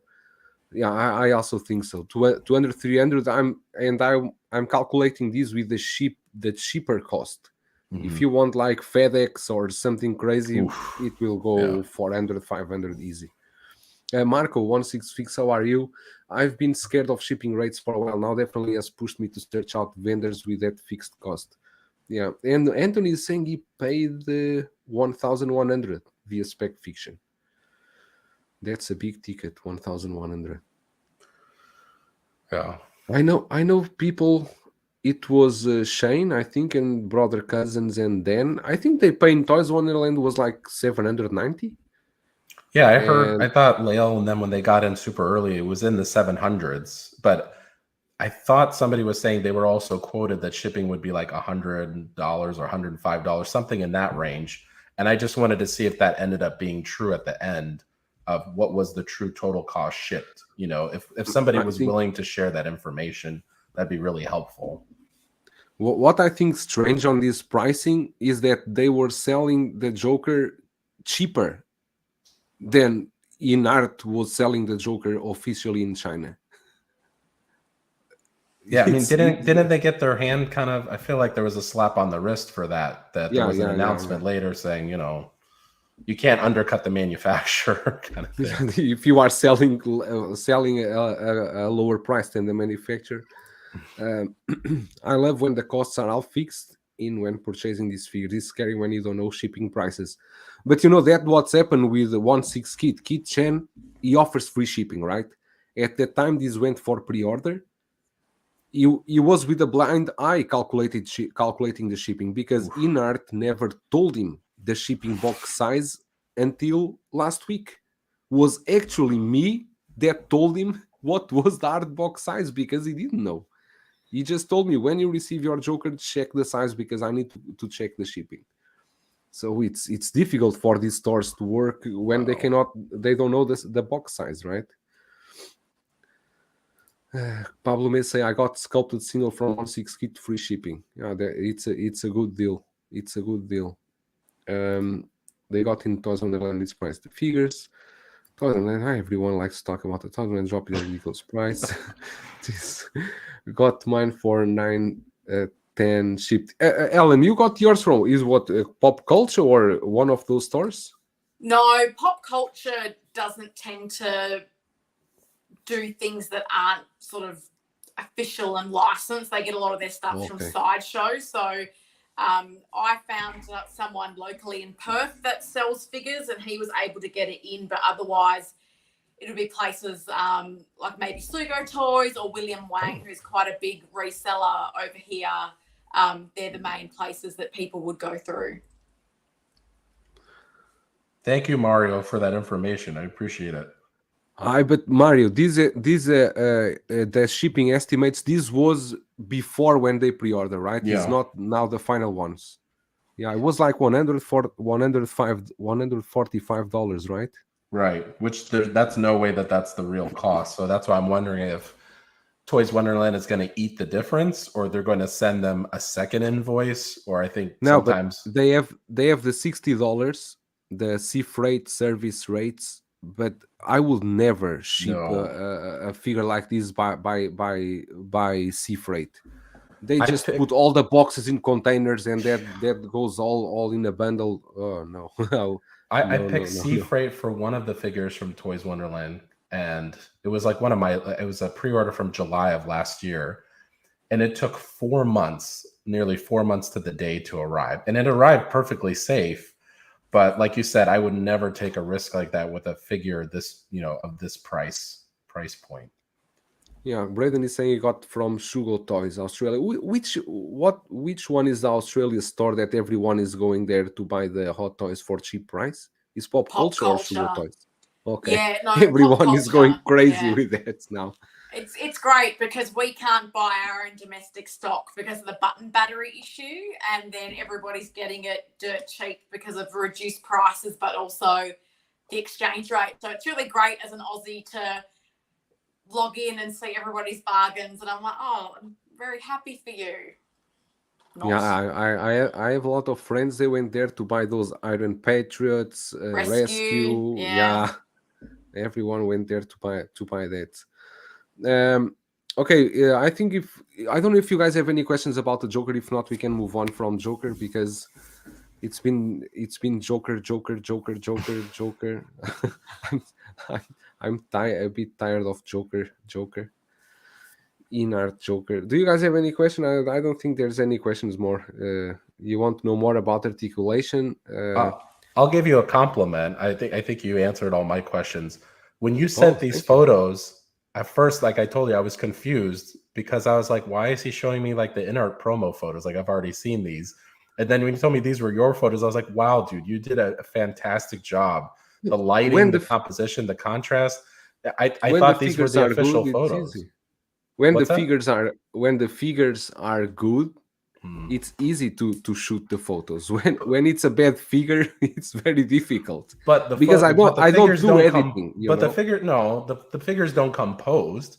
You got the head on. You adjusted the clothing. You posed them. I mean, honestly, this looks like an our promo photo. So like, hats off to you. The Oh, unboxing I've thank seen you. 3 times because every time I watch it, like looking for something else. And these photos, Which I one? know The you. box? Yeah. Well, your unboxing video I've watched. Okay. And so, like, really kudos to you on taking fantastic shots. They were evenly lit. The background were completely blacked out, which, I'm a fan of. And honestly, I couldn't tell the difference between your photos and the official ones. So Yeah, hats off to you. the background helps a bit to be black Yeah, because 100%. for me it's easier. One thing that someone was asking me yesterday was if the end cuffs were coming with it because supposedly the end cuffs were like a gift Exclusive. or something like that, exclusive. Yeah, but the end cuffs are there. Other thing that I was a bit surprised was that supposedly there was some golden card or something like that was also a gift for the pre-order because there was in the Las Vegas event. I remember when the Nobi was there, he was holding a golden card with Cardgate. Yeah. Joker, a card, Forgot about that. right? Yeah. But I cannot find that in my box, so I don't know if they No. gave up on those stuff. Inside the envelope was what was everything that I showed you. Andrew with a super chat. Thank you, my friend. Loving the stream and the panel very much. Thank you. Ellen, do you have any question about the Joker? I think everything is clear, or do you have any? No, you answered everything. Because my main questions were about the scale. I think in the video you went through the articulation so well. I was blown away with the ankles and how much you were Oh, able the to move ankles. them. The Like, ankles Wow. move so crazy. good. And then the hair, which we discussed, because I guess that was my biggest concern was when you kind of reposition the eyes, do you mess up the hair trying to do that? But from what you were saying, it seems to be a pretty easy thing to do, and you don't really mess up the hair. So they were my main questions. No, it's easy, and even the Joker that you sit on the cell, he sits very easy too. The bodies are really good. It's one thing that I like in these Jokers are the bodies. Anthony is saying the gold card was for ordering in the 3-day window, but his all release was mismanaged. So who knows? Yeah. So I think there's no card for anyone because all of my friends that received the Joker here in China, no one ever show that specific card. So I think that's something that they completely move on. I just want talk here about one or two things that is about Spider-Man. I don't want to talk about this. Do you collect Back to the Future, Ellen, or not? Wow. I don't. I do like Back to the Future. I have seen the movies, in case anybody's wondering. I've actually met Christopher Lloyd at a convention, so I like Back to the Future. But again, this is where I try to show a bit of restraint with the figures. So I don't have any of the figures, but I do like the movies. Yeah. So this is like someone here in China is trying to rectify the problems that were with because the Hot Toys one had the holes on the sides, so they basically they recast the head, fix the holes, and they are trying to give it a more aged look. And they were asking opinions in some forums, collector forums, and everyone was complaining about the Hot Toys at Sculpt that have the holes. But now when they're showing this option, the people are saying, no, we want a closed mouth. We don't want an open mouth. So, but I think if this sculpt go to sell for say like $60-$80, I would get this sculpt and replace with the Hot Toys one, because every time I look at my Doc Brown, I only see those holes on the side. They look really ugly. You don't think this head looks cool, Bob? Oh no, For a I think reasonable it looks price? great, and I agree with you. That's I guess an unfortunate part of being in the hobby is once you notice a defect, you will never unsee it. Your eyes will laser focused on those holes that shouldn't be Completely. there. But yeah, like what somebody was commenting, I actually would love to just see a totally custom from scratch, different expression, closed mouth, maybe like kind of his more like half serious look where he has the furrowed brow and the raised eyebrow. And then throw some rooted hair on there and call it a day. Anthony Is it saying this was. Mhm. sorry, I was going to say, is it Dean Tolliver? Is that the name? Isn't he doing a bunch of different doc? Like some have sculpted hair, some have no hair, so you can root it in. But I think he's done about 3 or 4 different versions of doc recently. Yeah, he's still on his website for pre-order. He has one with the sculpted hair, he has one without hair for you to root, and they are like, he's charging, I don't know, it's like $60 or $70. Of course, they are unpainted. You need to find the someone to paint them for you, but the sculpts are good. Did you saw those ones, Bob? I haven't seen it. I have to check out is it a website or like his Instagram? Is a website. Is Dean Okay. Tolliver Shopify something you can find on Facebook. You search, you have them for sale. But yeah, for the 8 sculpt, I think I'm going to hold down and check what's coming, because I'm already in that plutonium case. The plutonium case is shipping in mid-January, he said, right, Chris? I'm talking with you, Bob. Oh, I'm sorry. The plutonium So case is mid-January. He said it will be ready, right? he said mid-January. I would anticipate that that's going to be a little bit later because he told me he got overwhelmingly more interest than he planned on. I think he Oh, got like great. double the amount of orders than he was expecting because he told me, I kind of need 10 to break even. So 10 is like my bare minimum to start a run. I don't really want to go over 20. I think he got maybe in the 30s when we started to see Great. in-hand reviews of, that the case was kind of, cardboardy and not quite as realistic as we were hoping. And plus the sculpt didn't help the fact that people were really looking forward to this release. So I imagine he's probably going to end up having to push that back to like more like mid-February, but he's not someone who kind of goes silent and ghosts you and like it'll be 4 months later. If he gets delayed, he'll get delayed by, maybe a couple weeks or a month max. He's very active in the community. He's always pumping out accessories. I think he finished the accessories he was doing for another custom run. So it should free him up to work on these kind of like with a pretty dedicated focus. So plan on like mid-February, but if you want one and you haven't one, you really should talk to him pretty quickly if he still has any slots available. Sorry, I was just looking at the Dean Tolliver sculpt. No, because Andre put the it. closed mouth was fantastic. Okay, you found it. Great. Thank you, Andre. Blackbird Tech is saying, I still need to pick up Doc, but I can't believe Hot Toys cut these corners on a reused sculpt with the holes. Yeah, Hot Toys have lately, I think is too many stuff they are doing at the same time. The Batman Begins was also a disappointment in my opinion. I don't know. It's but we will talk about that. But now Spider-Man integrated suit is released in Hong Kong. This may be something that Ellen is interested, right? You are Marvel. You want this? Look, I've been debating No Way Home. Do I get some Spider-Man figure? How far do I go? Because for me, I always loved the Tobey Maguire Spider-Man. He's still my favorite, and the new version they're coming up with looks fantastic. So it's one of my internal debates that I'm having. Do I do something No Way Home? How far into it do I go? But this looks great. I really love this figure. I was a bit surprised to see it dropped before the end of the year, and I think it looks really. It's like the best of both worlds. If you like that Iron Spider look, but you also like the sort of normal Spider-Man outfit, I think it looks really great. I think the biggest thing is if I do get into some kind of Spider-Man display, it's going to be really hard to pick which one to get, because there's this one, there's the one they announced recently, which is that more classic look. There's probably, about 4 or 5 Tom Holland Spider-Men from No Way Home coming out. So I don't know which one I'll get, but they're all looking fantastic, and those sculpts keep getting better and better. But this sculpt is the same as the upgraded suit.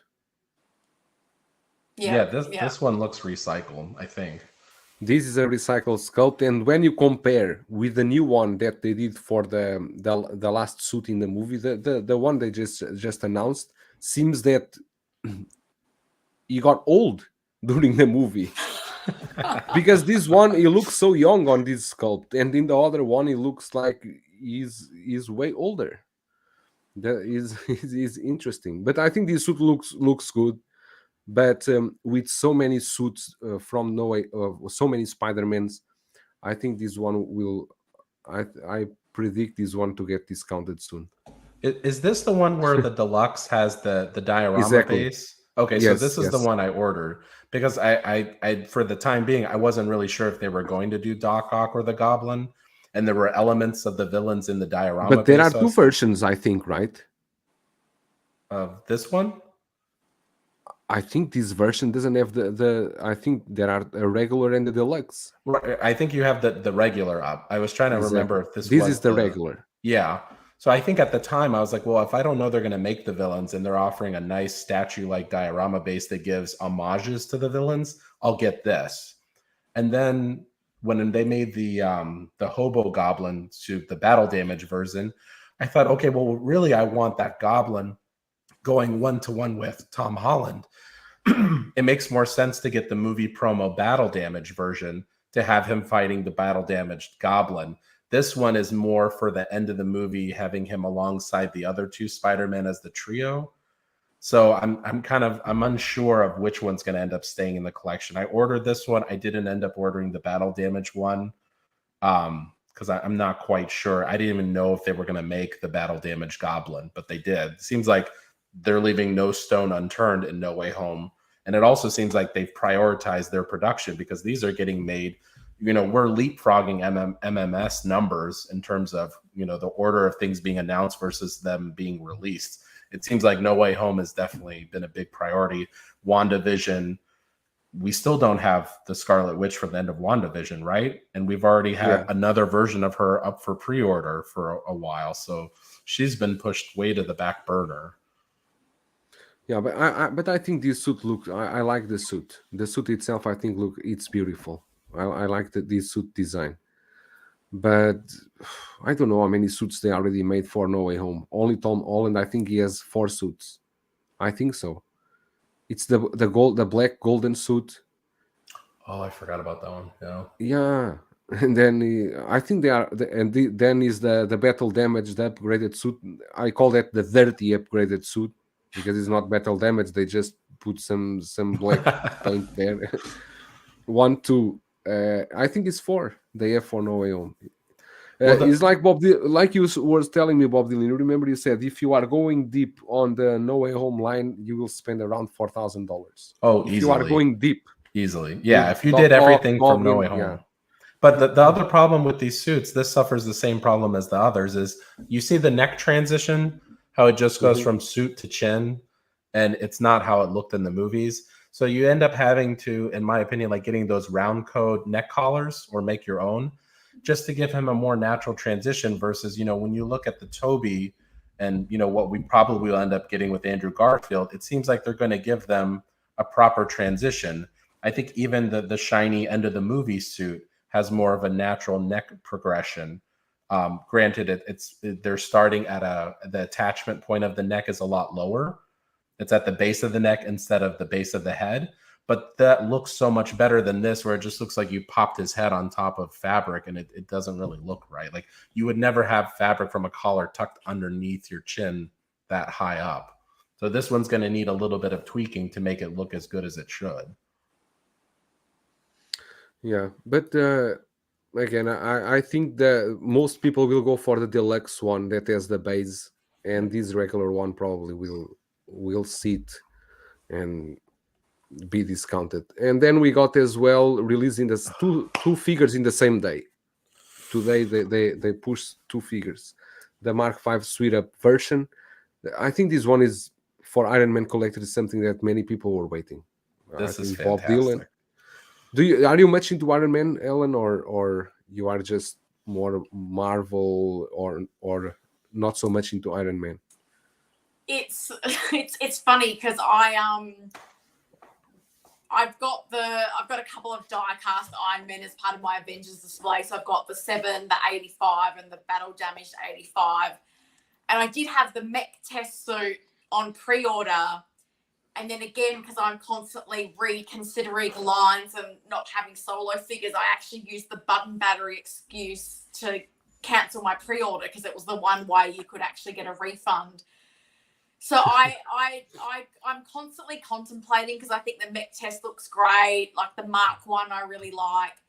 It's just a matter of room, and because I already have the 3 Iron Men, I kind of go, do I get more Tony Stark or do I get other characters that I'm a bit more interested in? And for me, particularly building out my A-Force display and wanting to get a few more female figures in my collection's a bit more of a priority. But they're getting harder to resist because they just look really good. Like that mech test one, I watched reviews and I had to really resist not hopping on and pre-ordering it. But I mean, this one, it's interesting because there's been so many third-party versions of that racing suit. So it'll be interesting to see how the Hot Toys ones compares. And then obviously this concept of the suit up. Like I think there's going to be some really cool displays to be had with the racing suit, the actual Mark V, and then a transition of him kind of having that suit up effect. So yeah, I'm resisting, but yeah, I mean, I can understand a lot of people love Tony Stark, and there's going to be a lot of people happy for this one. I think this is one of the ones I like the most. One of the more beautiful releases from lately. This is basically a reissue, right? Or not? No, this is totally brand Totally new new. tech. So I mean, they've done the Mark V in plastic. They've done the Mark V in die-cast. They did the Mark V straight up reissue in die-cast. And then they had I the was region confusing with that one. Was yeah, the Mark then they V had straight, the Mark straight V up reissue? die-cast, I guess, region exclusive with that racetrack diorama base. This preceded that. This is a suit-up version. This was the MMS 600, the one where everyone was thinking, oh, this is going to be the Mark 1 diecast. This is going to be the Mark 1 3.0. And then they totally surprised us. Like, yes, it's an Iron Man, because usually there's an Iron Man whenever you hit a new MMS like 100 milestone. But it wasn't the Iron Man we expected. And I've tried to recreate this like myself with the TYS Toys exploding suitcase, the one that opens up that kind of partially forms his armor. You can get the Mark 100 brand racing suit. You can use either the standard Hot Toys Mark V sculpt with the cut on the cheek. There's also, I think, a Max Nut version. But it still doesn't quite go far enough in terms of getting that full transition where now some of the armor bits are actually on him. So to me, this will make like the best, one of the most memorable suit up scenes was the Mark V.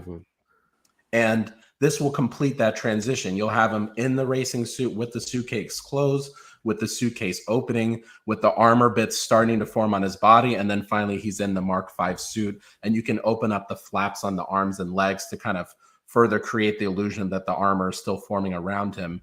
And then to add the cherry on top, Josh Jones made a Mark V suit up helmet that's, I think, one stage before this transition, where it actually will magnetically attach around the head sculpt, although it was designed for the original Hot Toys head sculpt. And you can see that the two portions of the chin haven't quite come together, versus here they've already locked into place, and the head and the face mask are about to like sweep over.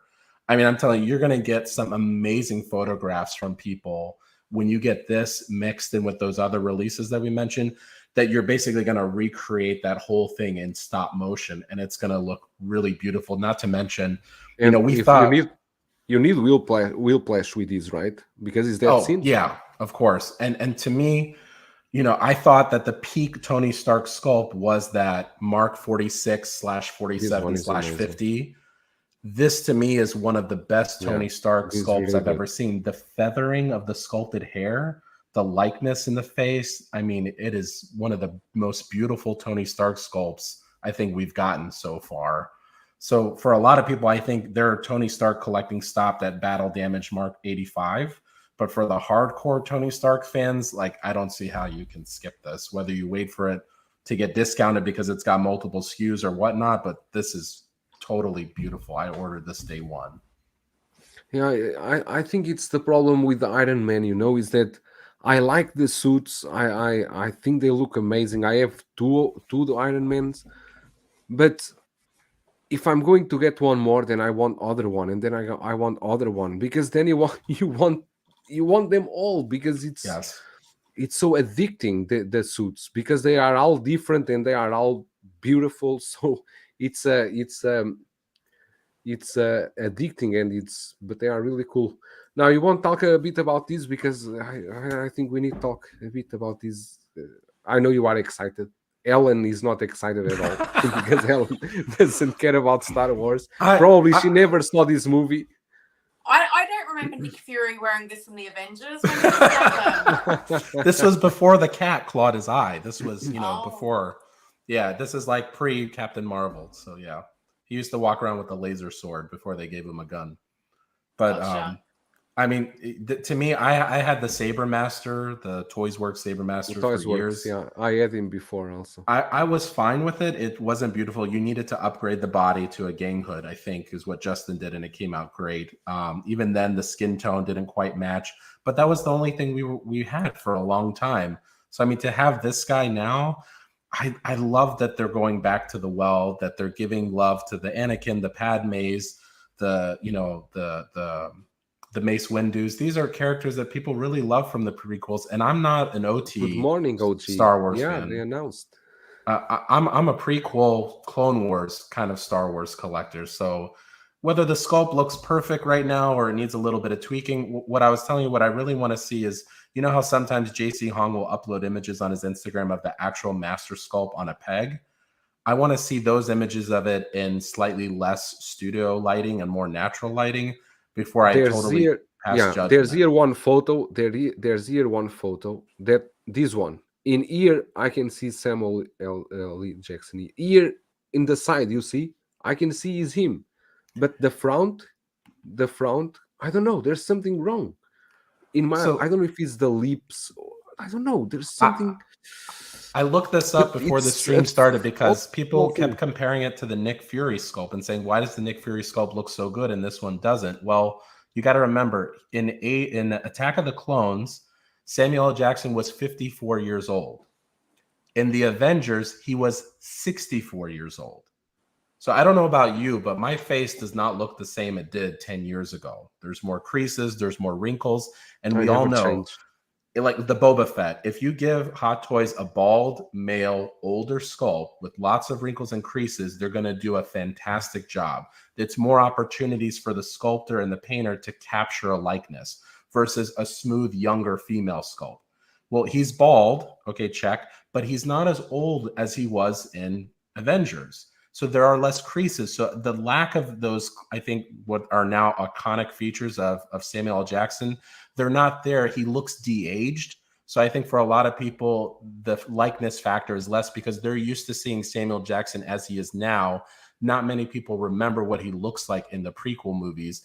And this was during a time where he was doing movies like Pulp Fiction, where he had a lot of facial hair and a lot of regular hair.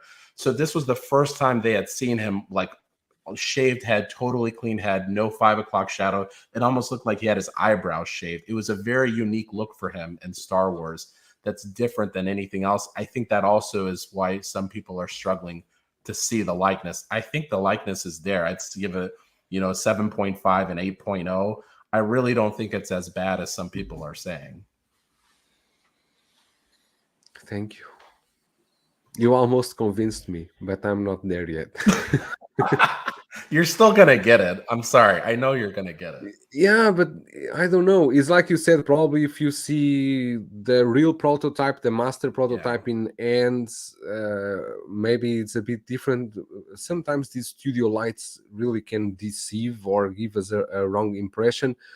But that's also a thing, is what is the likeness of Samuel L. Jackson in my mind. What it depends what is the memory you have of him, right? Yes, That that's the stays problem. inside of your memory. Yes. What maybe Well, I'm Well, not considering the it's movie. Mandela effect, right? We all look at these images, and I'm sure nobody in this audience, went and watched Attack of Clones like right away. So it's No, not fresh in your memory. Ellen never So saw. you've seen Samuel L. Sugar Max Jackson as Christie. Nick Fury way more often and more recently than you have him as Mace Windu. That's the image that you're comparing in your mind, and that's what's creating the cognitive dissonance. Again, none of these reasons matter, because if somebody doesn't like it, they don't like it, whether it's for a logical reason or not. But I think that's why some people are struggling to see the likeness. Maybe I'm a Hot Toys apologist. I don't know. Hello from Canada. How are you? Are you going to ski now? Well, first of all, don't be insulting me with that. I'm not going skiing today. I'm going snowboarding today. Okay, snowboard. Okay, sorry. You knew what you were doing. Is my What's audio up? too loud, or is it okay? It's okay. It's great. Yeah. It's great. Hi, Helen, and hi, Bob, and chat. So, yeah, Good. How are you? I'm good. I'm good. It's a bit cold, but like I love it. Like, So tell us about Mace Windu. What's your thoughts? head sculpt's 7.5 at best. I'm a bit biased because I don't collect any of the prequels, but I think the community has been clamoring for it, so I'm just happy for the people that are hyped for this. I just don't think the head sculpt is. I wouldn't give it a 10. I wouldn't give it a 9. I don't think I'd give it an 8, to be honest. But maybe they'll tweak it. But then again, we hope they'd tweak Loki. We'd hope they'd tweak Cable, and we know how those turned out. Like, I mean, you are not believing they are going to update, right? You think what we see in prototype is what's going to be in the end, like they are doing till now. you're asking me that, Joe. I haven't a clue. I'm asking everyone. I'm asking everyone. Am I supposed to say now? Well, my sources tell me that they're going to update. I don't know. I hope for the people that are hyped for the prequels, the people that grew up for the prequels, these diehard collectors who are clamoring for Mace Windu for years. I really hope for their sake that they do the right thing and just tweak it a little bit. I don't think it's a bad head sculpt. I just think it's not all the way there. Yeah, we haven't seen yet any update, for example, for the Spider-Man, the Doc, right? Ock. Yeah, the Doc Ock. But in Doc fairness, Ock, we haven't seen any update, right? you're right. Yeah, they showed us like updates for, say, the Battinson, but the thing about the Doc Ock is literally on the day that they announced that, I'm pretty sure JC Hong put up on his Facebook that this is a work in progress. You know what I mean? So I think. Yeah. 1/6 shape he's saying someone, and 1/6 figure focus a hot chocolate. Yeah, he's having one. Espresso. Oh, Espresso. Espresso. What time is over there? It's morning time, right? It's 9:45. So we had a big day yesterday. We were up the slopes for about 7 hours, and it was just a lot of fun. But we were tired at the end, and then we went out for a few beers, so that didn't help. So yeah, we slept in today because it's our last day, so we want to make sure that we enjoy the last day. So we slept in. We're going up now. You are staying there for New Year, or you are coming back today, tomorrow? No, we're flying for New Year's, so I think we might actually, we'll be in the air first. We'll be in the air. Oh, okay, great. Super Battle Droid. Who's excited for this? I'm not, and I'm going. Before going on, I love this package. This the package they are doing for this Attack of the Clones, I think, looks great. Well, and that's the interesting thing, is it was marketed as Attack of the Clones. Like, this is an MMS release, right? Yeah. But they're giving you Clone Wars bracers that are clearly like a TMS kind of accessory. So I think that's interesting that they're like, look, we know that we want to cater to both types of collectors. we're throwing you an accessory that he never wore in the movies. As far as I know, he never wore those braces. This only on the Clone Wars, right? Right. But I love that they're not going to try to bilk you and then do a TMS release, you know, as well or something, that they're giving you everything you need here for both collections. He can be General Windu in your, you know, 501st display, or he can be Mace Windu from your prequel. So I'm very happy that they included that. I don't have to, you know, get some third-party person to 3D print and paint those. But it also kind of rubs salt in the wound, because I'm like, if you're going to do that, then where's the General Kenobi that you've already teased? Because you're literally like piecemealing the armor bits. You know, I can take now the tunic armor from Anakin and spray paint it white, and then get these bracers from Windu and make my own like General Kenobi. But like, I shouldn't have to. That's all. Oh, and Andre has a good point. He's saying that the same happens with Cad Bane. They gave that the little robot. Yeah, right? That's fantastic. I give them That can massive work. points when they don't try to, you know, double bill us like, you know, sometimes we think they do. They're giving you accessories for both types of collections. I really, really like It's it. very clever. It's very clever because just like what you said, some people are specifically collect Clone Wars. Some people specifically collect live action. So this kind of in a way caters for both. You're 100% right. Yeah, now about the Super Battle Droid. What I think funny about this is how can Hot Toys be so lazy that they are giving you again the sand base with the footprints for a battle droid? At least the footprints match almost better, but better than the IG-11, right? But the IG-11, it's horrible. He has a square feet, and they have the footprint of a boot on the base. It's just laziness all the way. And but no, this Super Battle Droids, I tell you, the design is really good. I didn't check. This is die-cast or plastic? I'm sure it'll be plastic, maybe some die cast in the joints, kind of like IG-11. Like, they won't advertise it as die cast, but by necessity, like, you just look at him, he would be so top heavy if you didn't give him some die cast in the legs that he would never be able to stand without the display cradle. Their joints are very similar. The Dark Trooper, the joints there, those joints very similar. These are beautiful droids. Helen, even droids are not for you. You are completely out of Star Wars. The only thing I do know is that apparently that sand base gets used all the time. That's all I got. All the time. Even I know that. All the time. Howard wants you to be able to recreate Tatooine. You know, just line up all the sand bases and just give you a lot of sand. Yeah, Boba and his bantha can roam free. At least they didn't give it to Anakin. Right. That's true. But Ellen, let me ask you a question, and it's an interesting one. Since you are out of Star Wars, what do you feel about Hot Toys being investing so much of Star Wars? Do you think they are letting other opportunities in the table and going too much on Star Wars? Because you are from the outside, right? You are not interested on this, so many times you just pass. Do you think they are focusing too much on Star Wars, in your opinion?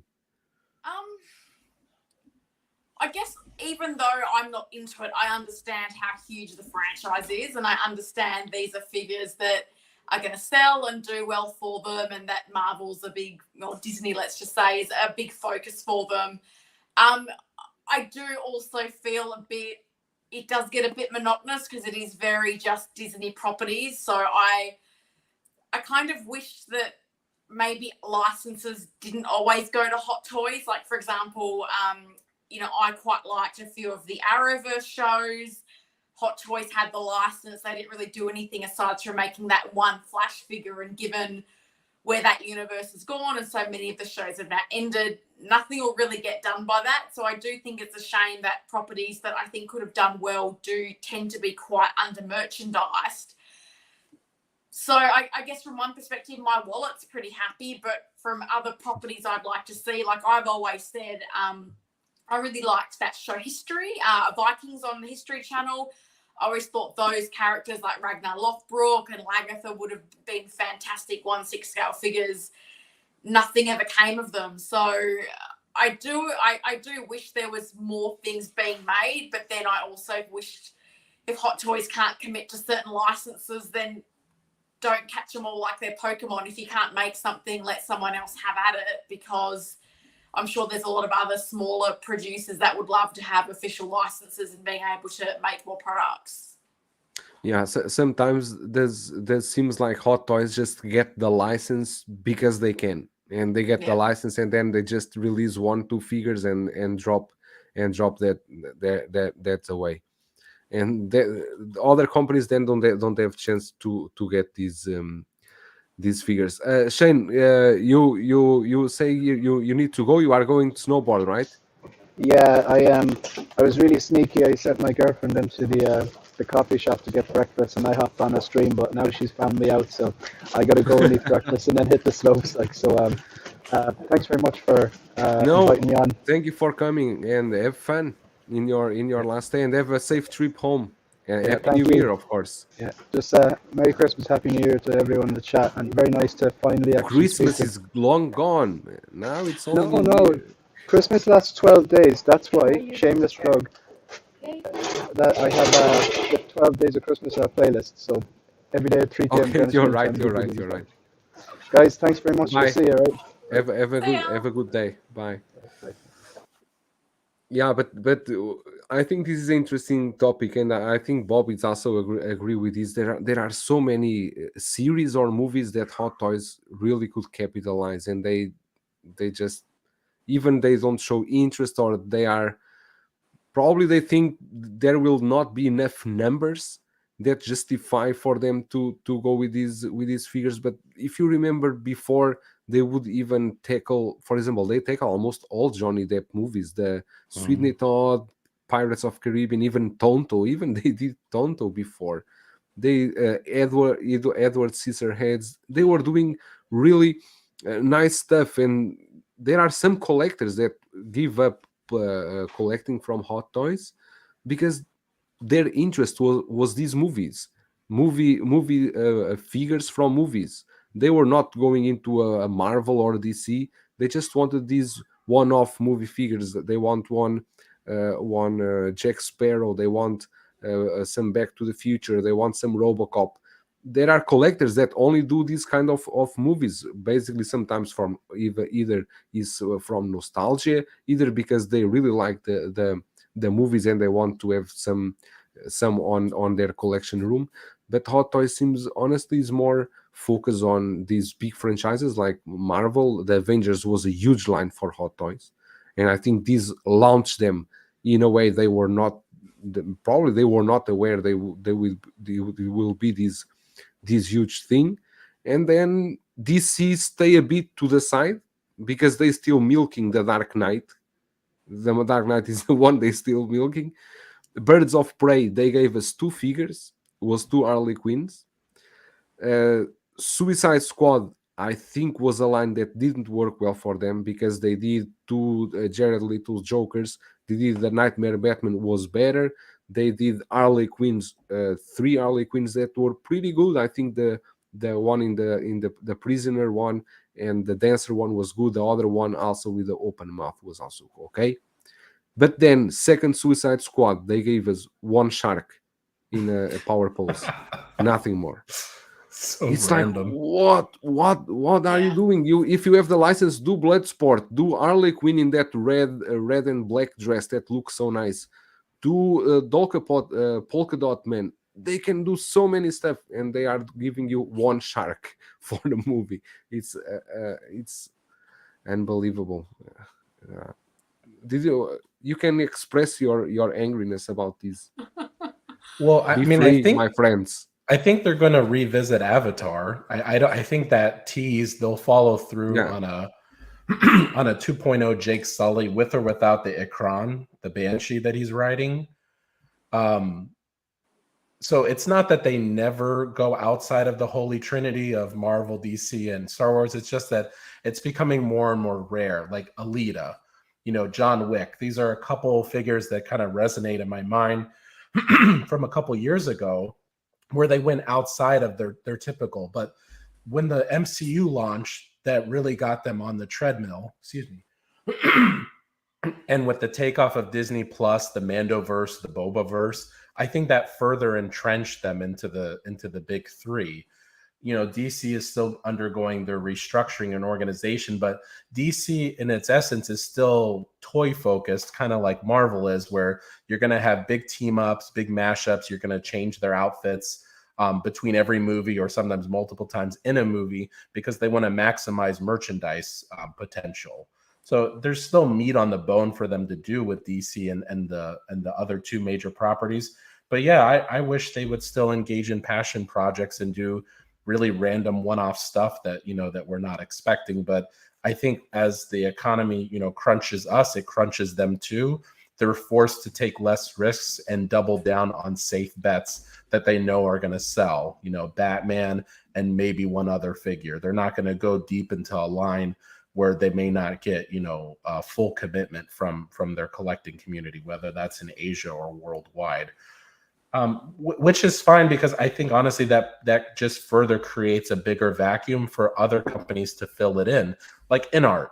I don't know if Inart would have had the potential for growth if Hot Toys had already gone that way, if they already had started offering premium stuff like Rooted Hair, or had already done a 3.0 of the Joker. What would Inart have done as their first release? Lord of the Rings. Hot Toys, really hasn't touched that. Other companies have, that have not been to par for what we expect. So they fill in that vacuum of what, we need. That there's a market demand for that. And I think you'll just end up seeing more and more players enter the fray and give us more and more options. And more options for the consumer, I think, rarely results in a deleterious effect. That's a good statement. Oh, it's not mine. all economists will tell you the same thing. Helen, do you agree with this? What we are talking about? You already talked. You wanted something from the Arrowverse. You were talking about the Vikings, that series. Yeah, I kind of agree with that. Other thing that I don't like much is Hot Toys, when they don't complete lines. It's a thing that I really, because I want to complete the line, and then they do one, they do two, and then there goes down the drain. There's nothing more from here. And then we need to go to third parties. I just think there's too much for them to keep up with, because I always look at my Dark Light line and how deep they went. And you look at the Batman movie, which was very popular. We got the Batman. There was no Catwoman, no Riddler. And for me, I thought, well, surely you'll have one companion piece for Batman. That movie suggests that the Riddler will be in the next installment. So this is what gets me. Like I look at how, I guess, few movies and TV shows they were, going back sort of 10 years ago when I started collecting. It wasn't now where, a Disney Plus series runs, and as soon as that ends, there's a Marvel movie, then there's another Disney Plus series. And, how many, even within Marvel, how many things have not been announced? We got nothing from Ms. Marvel. We've got Kate Bishop, but not Hawkeye. So I don't really know where it's going. I think there's just too much for them to keep up with. But then I guess the catch-22 of that is the way they've brought out so many figures in this last couple of weeks. It makes me wonder, have they been sitting on things? Is it a case of they've just been able to get stuff finished very quickly? Like, I don't know much about manufacturing to understand what it is. But to me, I kind of feel like we've had weeks with just so many releases, but then we had months with nothing. So I go, do you have that capacity where you could really churn things out, but you choose not to? I don't know. They're so enigmatic, and because they don't really communicate with us, it's hard to really know where they're coming from and what they're thinking. It's where you go, if they just told us something, it would make such a difference in us understanding a bit more of their approach and where they're coming from. Yeah, it's very unreliable the way they release stuff, because in the last 40 days, I don't know how many figures are already out. In the last month, I would guess something about 30 releases, something like that. And then imagine if you are a collector that are basically collecting many lines, you are stuck with a lot of invoices in the same time. And that's not good for basically for collectors, and even for them as a company to have so many releases like this. And you see sometimes they kind of seem they are seems that they are cutting corners to have things shipped fast, like happened with the Batman Begins. That I think most people are disappointed with that suit. It was not something that I saw them. I don't know if you guys saw them. Dean Knight, he did the review of that. Did you guys saw that? The only improvement, and big credit to Dean Knight for being like the Batman Begins expert. The only improvement is they gave you the DX19 sculpt. Other than that, I feel like it was a total reissue. Is horrible. The cape, the suit is shining. I don't know why they even did that. It's not understandable at all. They were smart because they released that Batman Begins behind the Batman Forever and Robin. They sneak release that one without blogger photos. We didn't see anything, and they just sneak release that one. And yeah, I can see some people like the suit, but I think, I don't know, I always have the idea that the Begins, the suit is like that matte black, not a shiny black, is like that matte black, and I really like the suit, and the cowl also doesn't sit very well. And they did the same. What was the other release? Was the Back to the Future Doc Brown, was also a major letdown for most people. And I don't know if they were trying to push things before the end of the year just to release things out of the factory. Oh, I don't know. Hector is saying that he removed the shine with tape. Oh, that's clever. It's clever, but why? The question is, that shining, because Dean Knight was saying this.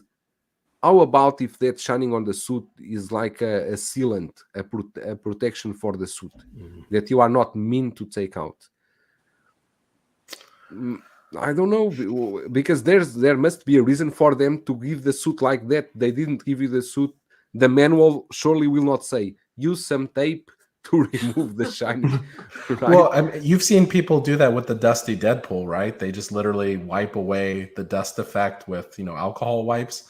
Maybe that has some deleterious effect on the underlying longevity of the fabric, but it's still pretty damn clever that you can get a Deadpool 2.0 by just kind of modifying a dusty Deadpool, which for a while was selling super cheap, I think, from pop culture.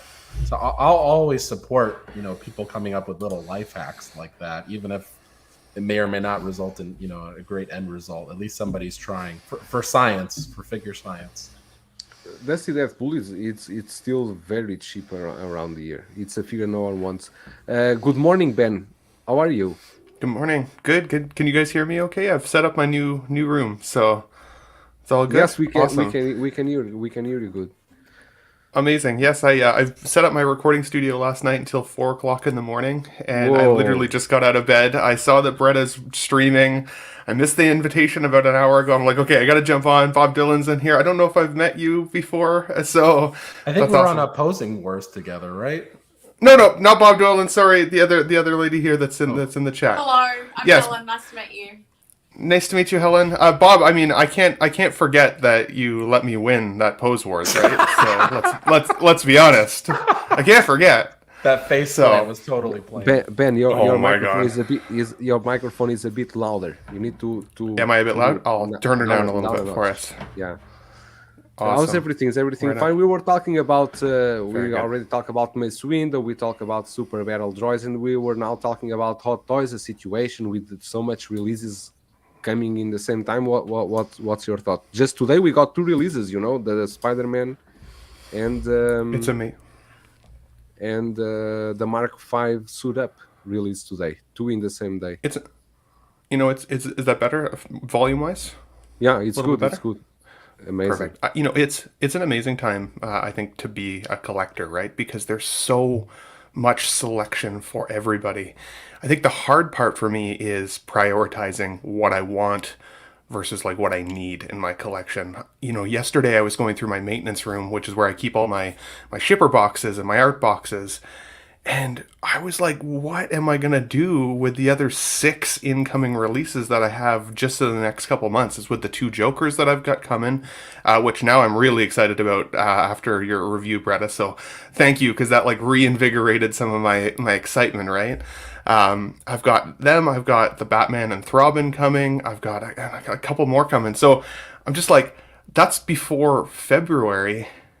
Like I've budgeted well for it, but there's still an entire year of unknowns of what else is coming. And with these releases that keep sliding in before the month end, I'm like, oh my goodness. Like, if I don't start, like, spreadsheet is one thing. I feel like I'm going to need like one of those like pegboards on the wall where I'm like, trying to identify priority and switching it around. Like, it's going to be crazy. So, but no, it's been an exciting time. I just hope it doesn't burn collectors out, right? Especially if you're a new collector. It is tricky. And, if you're somebody like me who, like, before I started streaming with you guys, I used to watch all the streams all the time, and I wanted to try and keep up. And there's this level of, sometimes you're just going to have to let some of these pass you by in the night. And as I said, focus on the ones you want. Don't let the hobby burn you out, or destroy your wallet. I mean, there's lots of other things in life that we still need as a necessity over figures. Figures can be that thing that adds to the spice of life, right? So don't let it burn you out, I think is the big takeaway for me. Yeah, wise words. Yeah, I agree with you. And Hector is saying that, speaking of collecting figures from non-comic Disney IPs, I have Rambo coming to me. The Rambo from 3.0, that's a good one. Any of you have that Rambo? 3.0? Oh no, maybe he's talking Rambo, the Sly Stallone one, right? I think it's the Sly Stallone one that he might be talking The about. Sly Stallone one. Yeah. But no, he's saying it's 3.0. I like the 3.0 one. The I think it's from Rambo 3. Any of you have that Rambo? I don't. Rambo's still it's still a little bit before my No, time. it's I still want to alive. say, like, Yeah. Sylvester Stallone's yeah. still alive. Oh, I know.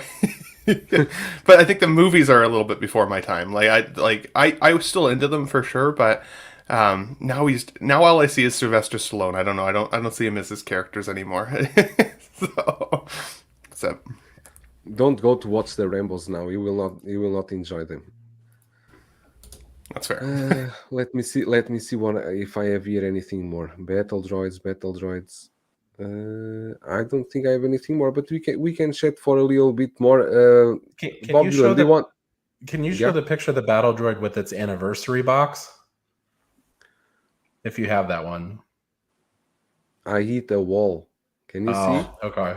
Well, it was funny. Somebody pointed out on Reddit, they're like, everything looked good until you see that shot of it with its box. And there's like, I will get it. I will get it for you. There is like one accessory, an accessory. And it just kind of funny. I don't know what the price point will be stateside. Obviously, it's a bigger, bulkier design than the standard battle droid, but it just kind of highlights to you how bare bones release this is. And a lot of its quote unquote accessories are on the figure itself. I don't know if that light will be LED illuminated. It's got its blaster already attached to it, but it just kind of like remarks that hopefully we get a price point closer to the other battle droids, maybe like under the 200 mark. So if you want to army build these, that's not such a huge wallet killer, because this is a very bare bones, figure. There's no head sculpt, there's no accessories. You're getting a recycled base. This is really a background piece for army building. I hope the price point reflects that, but we'll see. I know that Mace Windu is $279. This one the price didn't go up yet. I saw the Hong Kong price, but that margin of upcharging that we get from Sideshow has been kind of in flux. So I'm never quite sure until I see it posted. I think it's closer to like 25 to 28% instead of the standard like 30%. Oh, there it is. You see that one little accessory. Yeah, that is the accessory you get in the box. So there you go. I would never show that. I would just put the droid there. Why they need to show? It's like a rod. It's pretty stark when you look at it, right? We're used to seeing nice, all these hands and different things, and that's what you get. The droid, the base, and a sand base with a footprint, a droid, and the rod. Now this should be maybe 215 to some, cannot be more than that. What was your calculations? Well, if you're going by the margins, it'll end up being in the low 200s, maybe around that 215 mark. I'm just hoping that they exercise discretion and decide to not make it like a loss leader, but kind of in a way of not quite charging what it really is worth to produce or maintaining the same profit margin, so that it incentivizes buying multiple copies and incentivizes army building. This isn't a named character like Mace Windu. This is a figure that people will consider getting multiple of, at least 2 flanking Dooku or potentially more. So try to price it that way to make that more appealing to people. It's what I say. Absolutely. Yeah, I was checking. This I would was be checking on Sideshow, no price yet. this would be a great figure for. This would be a great figure for the magnetic foot bases, like we were seeing with that Inart preview that you did yesterday. Like seeing that figure stand kind of go up the crotch of that droid just looks kind of looks funky, you know. And it's like this would be a perfect candidate for magnetic foot bases. I really, really hope to see Hot Toys adopt that, you know, quote unquote technology in the future. I think it would be it'd be awesome. I mean, obviously it's gonna be, you know, it remains to be seen how the ankles hold up on the figure and stuff like that, how long it'll stand by itself even still. But these are those ones that I wouldn't have a figure base. I would, you know, prop this up without that sand base. It just sits in the box anyways. And then, like so many of us, we have so many sand bases just kicking around. So I mean, you make a good point. Like a translucent rod would have been better. It's not like a clothes figure where the clothes can hide the cradle. I can tell you, a customizer was making these super battle droids like a year ago, and I happened to find one, and it was painted and weathered, similar joint and functionality, maybe not to Hot Toys level, but it looks pretty good like this under photos. He was charging $100 for them. I think I got one $100 shipped. So wow, I mean, this is not something that's going to push the limits of Hot Toys engineering like a die-cast Iron Man. 100%. But, you know, inflation, so we'll see. Absolutely. This makes me want the robot from Lost in Space a little bit as well. I'm not gonna lie. I know they don't look totally the same. I get it, but if you can do that, give us a Lost in Space one. We need some other figures out there. I like droids. So, Bob Dylan, and Helen, your displays are looking really crispy in the back. By the way, gotta say, real crispy. Thank you. One thing is that these crouch grabbers, even sometimes they will ruin the figures. The suits. I remember there was some figures that basically the start to flake, the pleather start to flake when you have them for a long time on those grabbers. So yeah, I can see it should be about time for Hot Toys to change this a little bit. Yeah, the Civil War Scarlet Witch had the pleather pants, which would have flaked anyways, but the crotch grabber just accelerated it. I think even So-So Toys had a couple figures like the Omni-Man that has a very thin, tight, like spandex suit, where the crotch grabber they give you will cause it to fragment. And I think it was actually recommended by Justin not to use that or pad it heavily somehow if you were going to use it. So yeah, I'd be fine going away with crotch grabbers altogether. Well, that's what I've got on my quarter scale Batman Begins. I've put a little bit of foam in that crotch grabber because that was the early word from people saying that it was leaving a mark in the suit. So it's kind of that catch-22 because now it looks really ugly having that. So now I'm looking at getting some kind of a drape cape where I can cover the stand so you don't see the big bit of foam I've got there to make sure the crotch grabber doesn't damage the suit. We have KG Collector 100%. here in the house. How are you, my friend? He said $279 for Mace Windu on Sideshow. Yeah, it's a okay price. It's around with the head sculpt and everything. But about these grabbers, I was thinking now, and I have marks on my Mysterio, the Spider-Man, because he has that grabbers for the waist. That is like that will grab on the waist, and the suit already have some marks there. Even have the foam, but they already have some marks there. So, yeah, it's the problem of these grabbers. But I don't see Hot Toys going with magnets at this moment. I think they are okay with. I think they have too much work on the table, and they don't have time now for innovation. They need to go very, very slow. I hate when I know what you're saying. I hate when they call it innovation because, to me, it's like come on, like magnets have been around forever. Like that can't cost that much more. Let's be honest. Yeah, it's But more like maybe- ketchup. Yeah. Yeah, it yeah. doesn't cost, but for example, you will need to have hot toys. I think they are not willing to risk too much. They want to play on the safe That's fair. side, and I think they already try magnets, and maybe didn't work for them, and they thought That's fair. maybe we just use the crotch grabbers because we already ordered 20 billion of them for the next 10 years. No doubt. Let's If just it's not use broke, this don't one. fix it mentality. Yeah. Yeah. Like the That's sand fair. bases, right? The sand bases they ordered 500 million sand bases, and they just Oh change my the goodness. nameplate, and it's fine. That's the way they save money, because if they order a huge quantity of these bases, the cost will be much lower.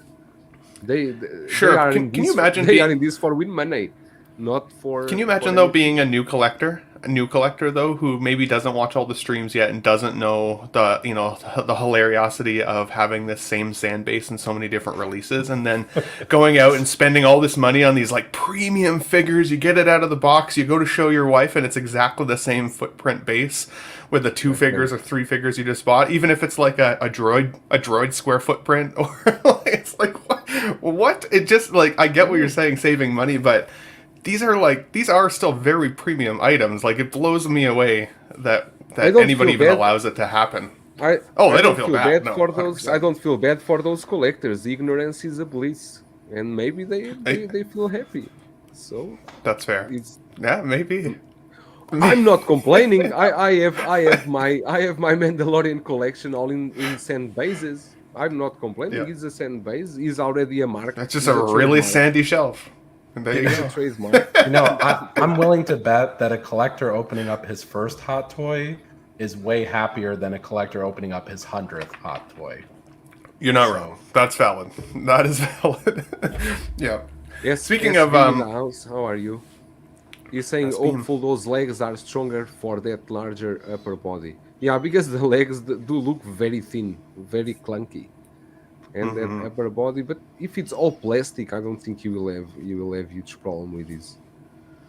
I'm seeing like people like Doc Smith are like getting 10 or 12 of these things only to put together with the troopers.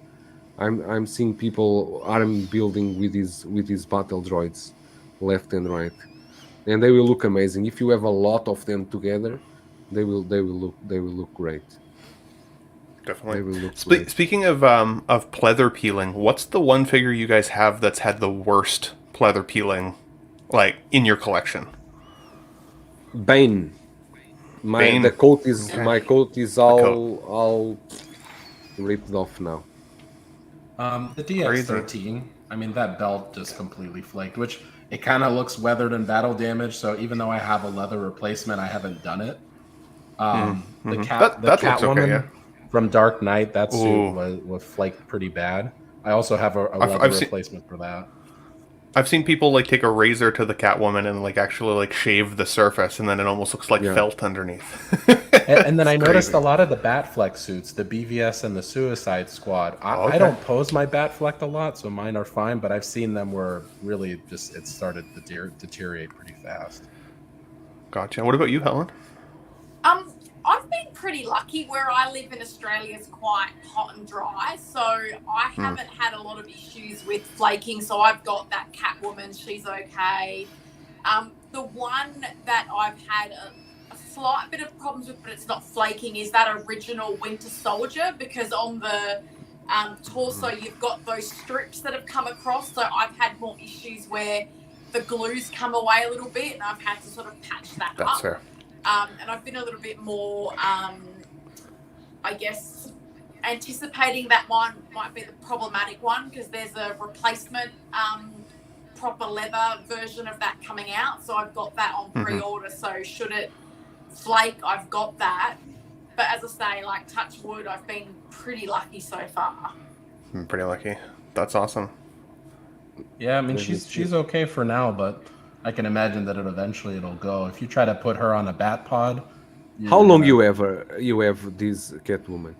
This one just maybe a year and a half or so, but I have never posed her aggressively Okay. because I don't trust the stock body, and I know that the suit will flake under stress. So I have her in kind of a static pose, and eventually I'll put a Fison inside the Rise Collectibles leather replacement. I just wanted something Yeah, to hold her but head sculpt for now. if it's good, but just look at that middle self above your head. That's Seems beautiful. everyone they are all running from a fire because all the figures are together. If they're trying to get out in a fire, they're getting all trapped. Don't judge me. Well, it's funny because I'm like Helen. I've been pretty lucky. Like I'm in Calgary, Canada, which is pretty cold and dry in the winters, and then pretty warm and dry in the summer. And I've actually had, knock on wood, no figures actually flake on me. But I've got the Bane, like the original Hot Toys Bane, that I got without a box or anything. Like I got him loose a few years ago for a really good deal, for like $110, just the figure itself. No issues on the jacket whatsoever. But I've been thinking about this Robin that I've got coming, the Dick Grayson Robin, because that cape that he's got looks very prone to fail. I'm a little bit worried about it, so I'm trying to think if there's anything I can do to pre-treat it. But then at the same time, as I said, because of my climate, I'm thinking, well, like maybe I don't have to. I've had the issues like Helen, which has been more of the glue failing on my figures, straps on my Deadpool 2, and some of that kind of thing, where they pop off. But I feel like, if you're a new collector listening at some point, just have a little glue and some pliers and all that kind of stuff in your little collection setup, because it's amazing how often you have to go to that stuff, right? So you're I'm hoping you mentioned it. for no. Like, I almost wanted to see if somebody would market it, because my tackle box of collecting instruments keeps growing. First, it was just 100%. like you said, a little picking tool for belts and straps, and then some super glue, and then it's the tweezers, then forceps, then needle nose pliers, and I just keep gaining tools that I need on the fly to do body swaps and outfit changes. So if somebody could package that, it's like you could make a decent amount of money. It'd be like, this is the 1/6 kit bash kit, that you need for essentials. And it's funny because we all have those things, right? Even like the blue tack and like some of that stuff that I've never bought blue tack in my entire life, I don't think, until I started figure collecting. But on Collecting Weekly a couple of weeks ago, I don't know if you saw it, we had a Christmas special where we talked about what can our non-collector family or friends buy us collectors if they don't know, they don't know where to buy us figures, they don't know where to buy us some of that stuff. And things like tools for your kind of essentially your toolkit came up, like a little Dremel device even, and little screwdrivers. The best friend of third parties. This is fabric tape. Oh, that's amazing. Nice. When you want to, for example, third party, sometimes the suits come too large, they don't look good on the body. You just apply some of these. Normally I use for the shirts. I just put the tape in the shirts and onto the body, the legs with the shirts. The shirts will not move more, because sometimes the shirts are always moving. This is called fabric tape. It's very good, this tape. I use this all the time. It's funny you mention it, because I've gotten a couple custom figures and their tailoring always looks exquisite, and I'm thinking, they must be using really fine materials, and there's super crafty, they must be using really good bodies. So I've taken some apart, and it's surprising how janky they are on the inside. When you strip everything away, they're usually using the skinniest bodies possible, because when you're building multiple layers of clothes, it can look bulky very quickly. So you get this giraffe neck, gigantic head look if you just put the head sculpt on the bare body, which is usually a cool model, BDO one, generic body. And they use padding. And I mean, take some cheap Velcro and they just tape it around the shoulder. They tape it around the knee, just so the joints look natural when they're clothed. And another trick they do that I've started doing was, when you pose, the shirt keeps rising up and it starts to get untucked, and then you have to shove it back down in the pants. They'll either tape the bottom of the shirt to itself across the crotch, or they'll actually sew it. And I've seen them do a couple anchoring threads so that the shirt has to sit flush down on the shoulders and it doesn't rise up, and it sits more flush against the body. And obviously sometimes they're wearing some form of a fat suit or whatever, but little things like that make their figure end product look so much better than even our Hot Toys. Another little hack I've done, if you don't mind modifying your figures, is the inner lining of the suit coats. Just strip it away, totally Oh, wow. take it out, at least the portions that aren't showing, like on the back, and it will sit more flush on the shoulders, and it'll sit more flush against the sides, and it'll clasp a lot more naturally. Little things like that go such a long way. I never realized how important tailoring was to make a figure look realistic. Like, you'll spend so much money on a great head sculpt, but it still looks like a toy because of the proportions of the body, and it's because the clothes just don't sit right in a realistic way. So little things like that you discover. What I normally do, for example, if I don't want to damage much a figure and I want to try some poses for some photos, is I always have these. I always play with these every day. With this is a body with feet. Oh. And I just do the pose that I want, and I check, okay, this should be the pose, and then I just try to mimic the same pose with the figure. I just use this body as a model. I like to always to play with this, just like as a model. You should use a there are- Fison one. They're more atomically correct. I've heard, anyways. I don't own any yet, but You see what this it'd be way more fun to play with, I'm sure. You have tape here, because before there was a shirt here. I still have You tape love to here. see. Yeah. Bob, I want to see you doing microsurgery on a jacket, by the way, at some point. We need a little video of you cutting the lining. There is no way I would have the confidence to cut the lining out of my jacket. It sounds amazing. No way I would have that confidence. There's that threshold you cross. Like you can futz with the Hot Toys as much as you can go, and then you get to a point of no return where you say, if I'm going to make this look the way I want, I'm going to have to make permanent modifications to it that I can't go back. And you just accept that. Like, That's fair. I'm damaging the That's value fair. of this figure. The resale value, like, is not an issue. I'm making this figure to stay in my collection the way I want it to look, and then the possibilities are endless. But there are a couple hacks that I try to share with people that I say, okay, these are completely reversible. Like the Bo-Katan. Before I What you did to that, I would never do that. He basically strip everything out.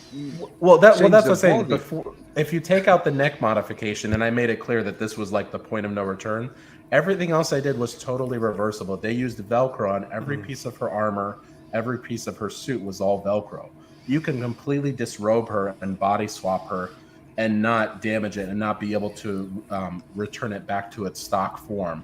Those are my favorite hacks because they take a little bit of the risk out and they start to get people to dip their toes in the kit bashing customization pool, and they don't feel like they're ruining their figure. They're improving it, but if they want to sell it to someone who only wants a stock version, they can easily like reverse it, you know. So I've got a good question for you then, maybe that you may or may not be able to answer because I know I don't you don't have your Inart Joker in hand. I don't think obviously yet, Bob, but I know Bretta, you do. So I was looking at your video yesterday, or watching your review, and I noticed that when you were posing the ankle on the Joker, his sock rides down a little bit, and you see kind of the top of his foot, and then like the sock kind of gets skinnier, obviously, so you can tell that it's more of like a foot peg as opposed to like a full out like ankle. I noticed with my older school DX11 that joint looks a little thicker at the sock, so it's not quite as extreme with the sock around the ankle joint. Do you think that there's a way to fill out that sock in a way that would make it look more like an ankle? You are talking about the one without the coat, Your new right? Yeah, so when he's sitting down, No, like on it's the bench, this. for example. I think if you because when I was posing him, I actually was seeing photos of other collectors, and when you want to pose him in that position, because you need to stay with the legs open, but the two feet are almost touching each other, right? You need to bend the ankles at some point for the feet to reach that position. So is at that point Totally. that you will see that is like a hole that goes in, Yes. right? What you mean is like, I understand that, but if you want to do exactly that pose, maybe there's a way, but from the photos I've seen also and what I was able to reproduce, there's always there may be a way to go there and Bit of a fill gap. this- yeah, but I know exactly what you are meaning. I know exactly what you Yeah. are meaning because John pointed out that yesterday for me. I think it was John. Oh, Yeah, did it he? was John. Of course, because when I send him the photos, he zoom to every point to see everything. Well, that's And he- I mean, you do, Yes, right? No, but I can take it here for you. I will take it Well, here. I'm surprised because there actually are some third-party figures that when you disassemble their feet, these little foam donuts that slide over the ankle peg to fill it in, like you said. So when you see that sock, you don't see that weird hourglass, gap. You see like more realistic tissue proportions. And what I like about them is they don't limit their articulation at all, because they're sliding on the shaft part of the peg. So they're not gonna, like some people tape the pegs. I don't like that, because then now it limits your range of motion. But yeah, if you can find some of those little foam donuts and slide it over the ankle peg shaft, I'm sure it'll fill in that gap and make the Argyle sock look a little bit more full. Oh, just lift it a little higher, Brett, and you're muted, buddy. I think your meaning is... right there at the back. Yeah, that's all I wanted to know, because that's the only part of the figure that I didn't love, which is a very small nitpick when you think about it. But yeah, I'm surprised. That's a small oversight.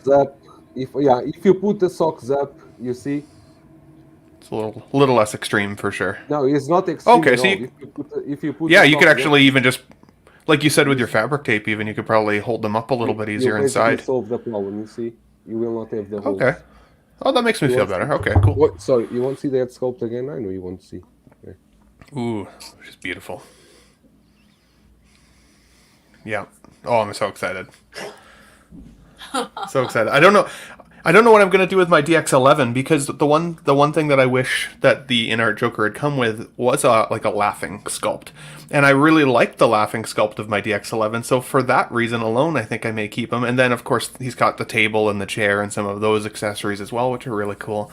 But I don't know if I need 3 Jokers in my collection that are all wearing virtually the same outfit. You know what I mean? So, I don't know. What do you guys think? Should I hang on to the DX11? We discussed this before, but there is a third-party nurse's outfit if you want to. Hey. Okay. Go that route. There we go. See, this is the benefit of waking up early as opposed to sleeping in until 11 after setting up a room until 4. You get all the tips early. Right? So, no, that's cool. I'll check that out, actually, because, yeah, I love that laughing head sculpt at least. That's the one that I've got usually permanently on display. And with these ones looking so realistic of his eyes and his face, just kind of more neutral and a little more ominous, it's pretty cool.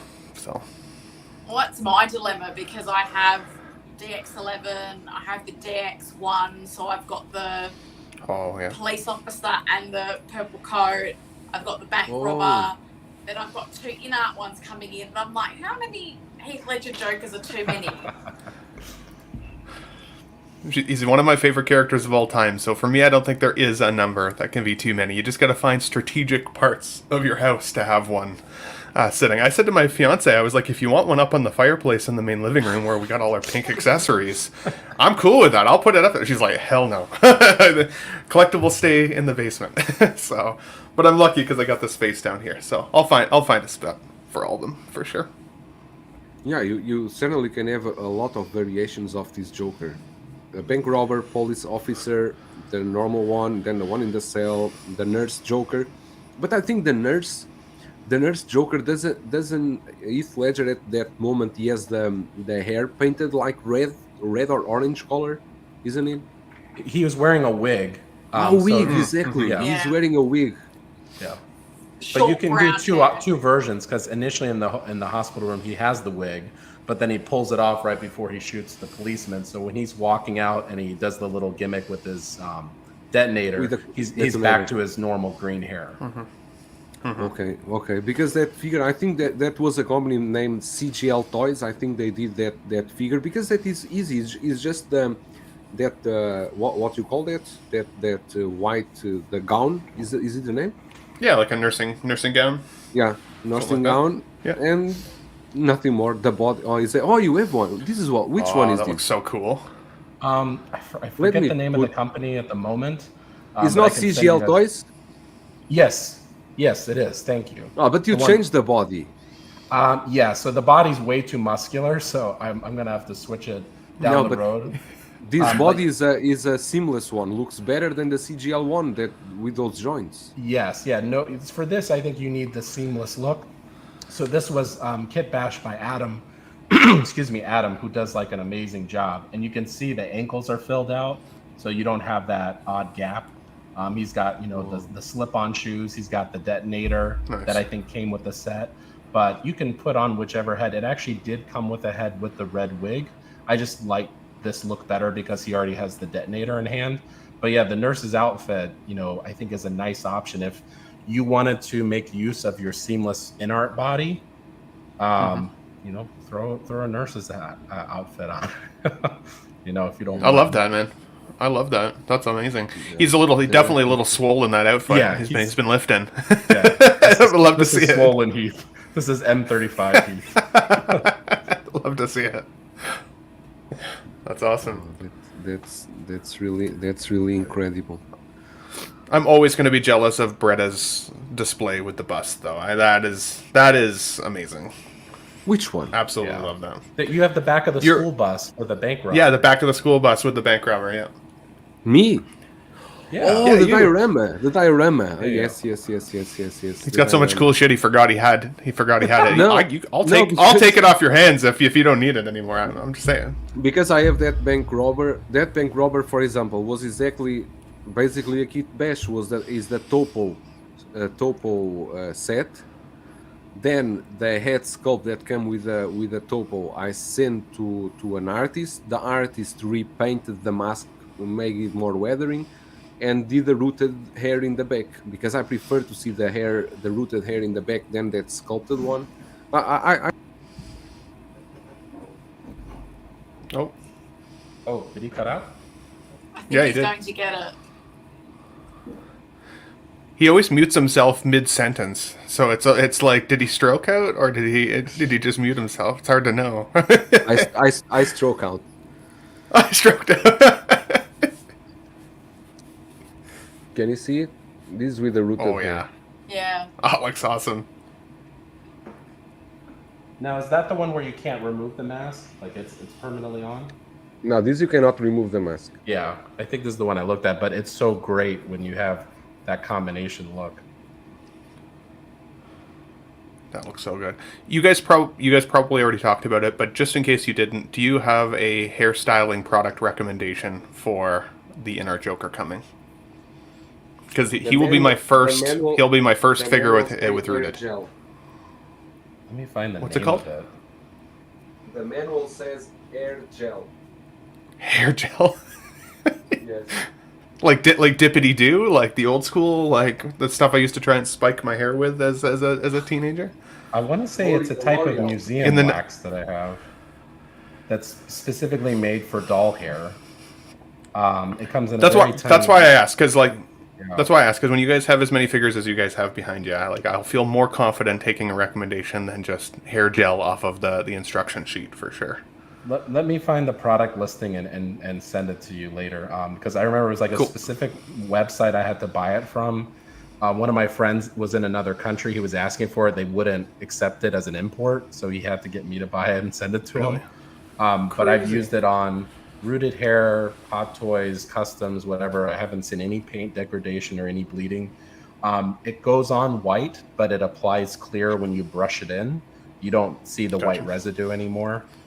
It does dry out, but it seems to hold the style. So once you get the hair crimped the way you want it and it dries, it seems to almost kind of act like hairspray, where it'll hold that shape until you wet it and wash it out.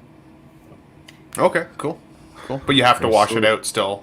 You do have to wash it out if you want to restyle, because if you keep applying more gel, it'll just end up getting more clumpy. So you just have to kind of rinse it out with water. So I wouldn't recommend it in things that come pre-styled, like Inart stuff, where they already put a petroleum-based product in there. I would use it on ones that come like bare, where you can just see the hair is nice and fine, but it's not really styled, and you want to style it yourself.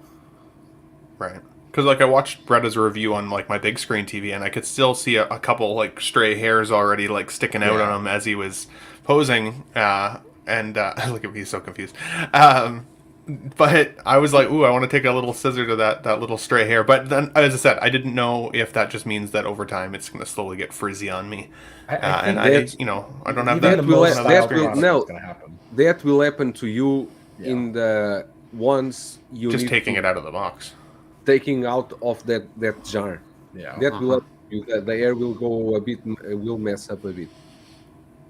Those little heads in the jars remind me of the Mars Attacks film where Pierce Brosnan and Sarah Jessica Parker get their head swaps. Kind of want to get two kit bashes.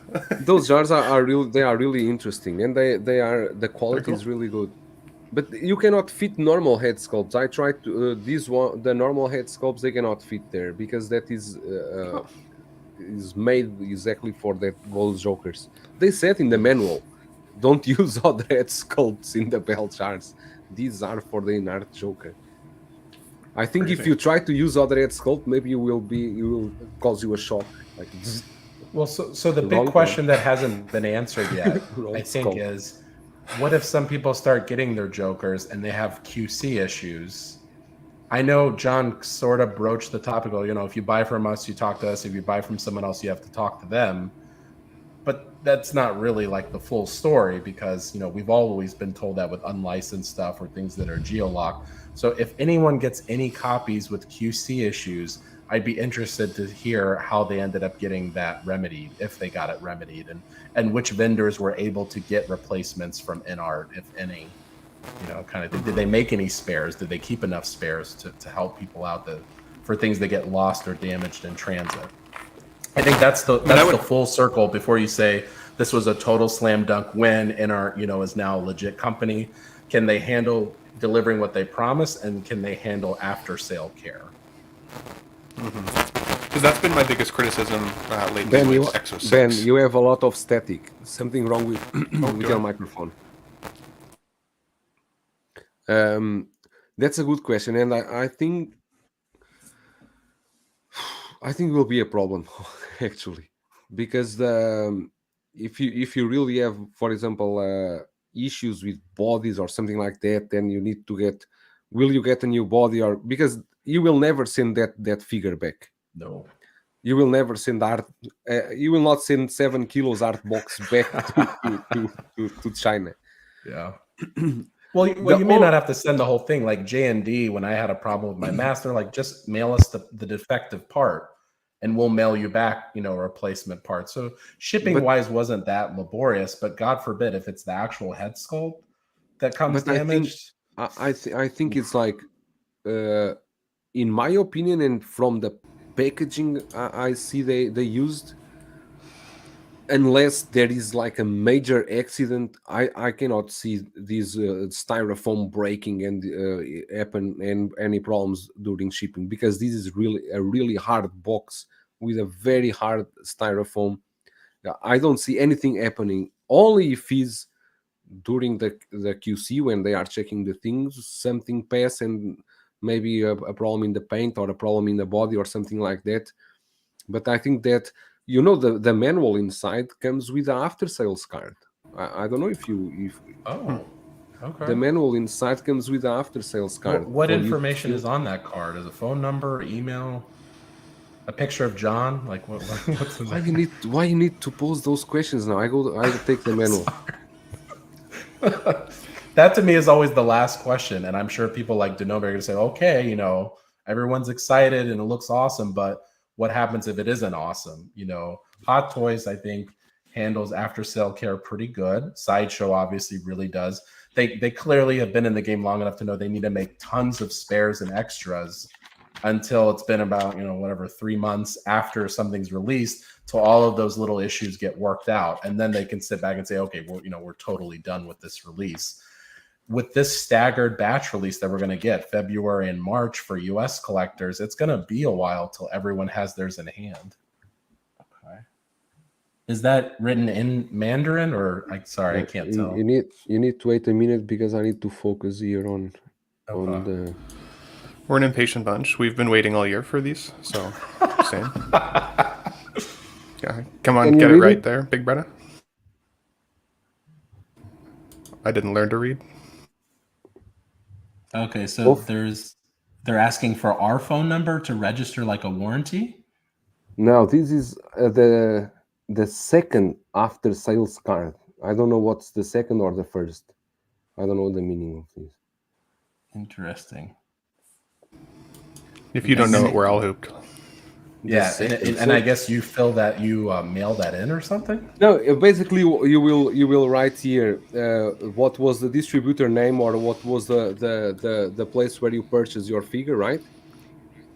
Okay, so it's like filling out a warranty card. The contact name, the mobile phone, the damage problems, and then you need to send these to, I don't know, by email. I just realized how sparkly Bretta's hat is, by the way. Have we talked about this? You are glamorous, sir. You are glamorous. Because there's a first one. There's a first after sales and there's a second one. Okay.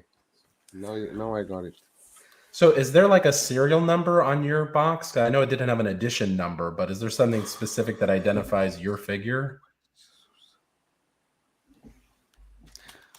Sorry? Is there a serial number or something that uniquely identifies your copy versus, anybody else's? I think this card here. Ah, fantastic. Okay. This card will have here a number, and then it says here that is the first batch. So is some kind of identifier that they can use. But here on the after sales service, they say if the figure is damaged or faulty, please contact the customer service team of the store or the company that you bought from first. If the store or company you bought from failed to give a timely response or solution, please contact Inart and share your feedback. Gotcha. So Katniss at T-Dubs is going to get a lot of emails, I guess. Oh, hopefully everything's okay. Am I less staticky now, by the way? Fantastic. Good. The warranty period is 180 working days from the date of full payment of purchase. The following conditions are paid repairs even during the warranty period: failure and damage caused by misuse or carelessness, damage caused by pets, such as scratch bites, failure and damage caused by fire, earthquake, and other natural disasters. In the following situations, no repairs will be provided regardless of the warranty period. Work sold by not authorized by the company. For example, non-authorized activities such as auctions or raffles. The customer disassembles the work or tries to reassemble it. Bob Dylan, you're done. Pirate products resulting from impersonation of piracy of our work. So I'm guessing they adopted that from the Queen Studios because that sounds a lot like their QC policy. So I assume they kind of just copy pasted. Interesting. Did they say when you said unauthorized? Like, do resellers count as unauthorized? No. It's only, for example, it's in an auction or a raffle. They don't mention here. What I found funny is that they even have a map. If you got lost on the accessories, they are pointing you here where the accessories are. It's like a map of the styrofoam, and it's this manual. It's very interesting. I need to read it. I only look at it when I did the unboxing and then never touch it again. It's a good manual, and it's a good paper. If you need to start a fire, the paper quality is good. Only the best. No way, that thing's probably if anybody resells their Inart, that's going to be worth $50 in the future. That's easily $50 just not having the manual in the box. This manual can go for eBay in 1-2 years and sell for $100. Only the manual. Guaranteed. I hang on to my shipper boxes just in case. I'm not getting rid of any manuals in any fires. I can tell you one thing. I don't know about you, but I don't think I ever opened a manual from Hot Toys.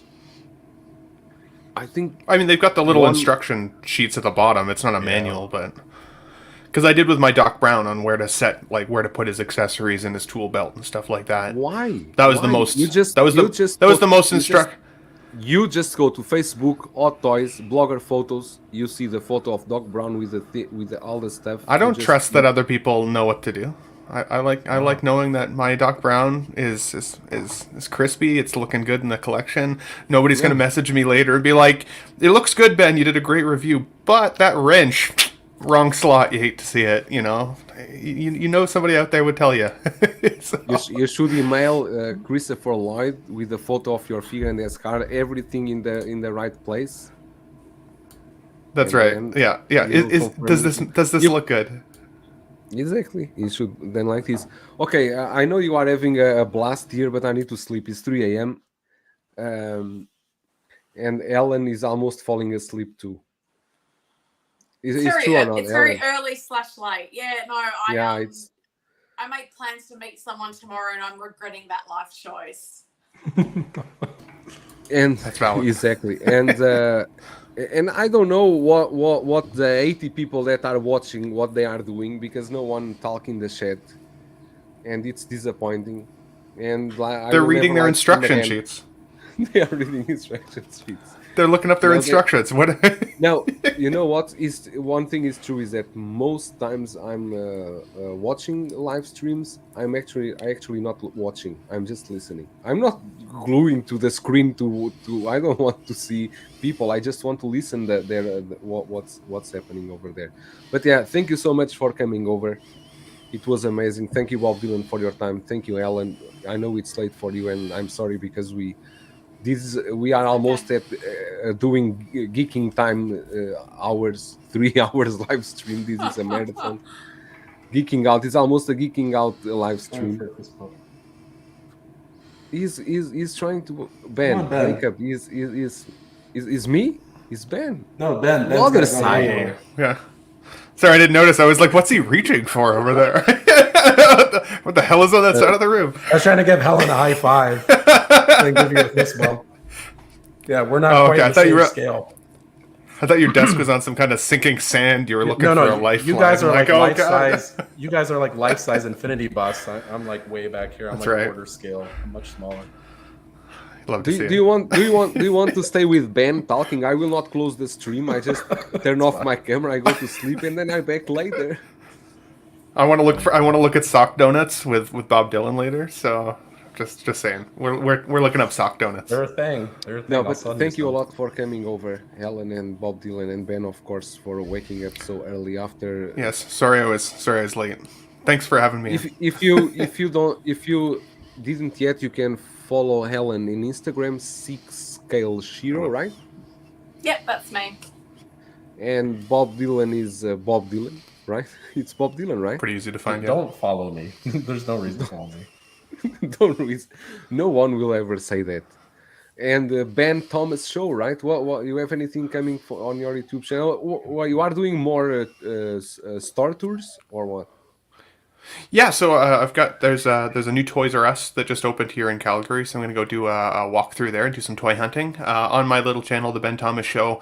I do basically I call it the Ben Thomas Show because everything on there I think is cool. So whether that's 6 scale, smaller scale, 7-inch, cool. toy store tours, movie reviews, like what if I think it's cool, it's gonna end up on the channel. I've been focused a lot lately on Exo 6 as well because I'm a big Star Trek fan, and they've been releasing quite a few cool figures for sure. Trek. Yeah, I I love Star love Trek, that right? Chewbacca guy. He's great. Him and Yeah, Spock, right. Yeah, of course. Yeah. Great. Him and Spock. oh.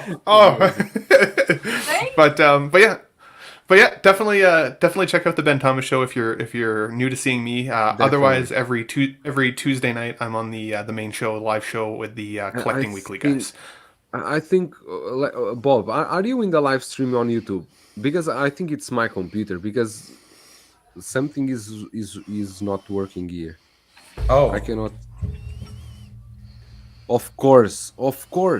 Because the last comment I saw was from Andre, talking about flaking the 3 T800. That was the last Same one. here, actually. Is Oh, it? weird. We missed Because a I lot cannot then. see comments. But I was thinking it's impossible. 90 people watching. Why is no one commenting? I cannot see comments anywhere. I need to come See, here to the. I got some. Yeah, I got some good advice on the ankles too, and I didn't see it. Whoa! I don't Hate to see see any comments. And there's a super chat here from Troy.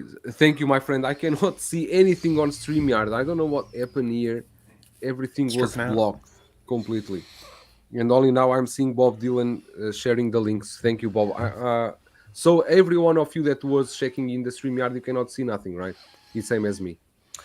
yeah, it's weird. Andre's my last.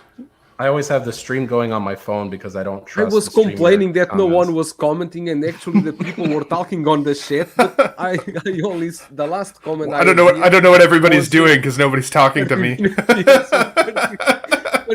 that was like from 30 minutes ago. No one was chatting. I said, "What's happening? 90 people watching, no one is chatting."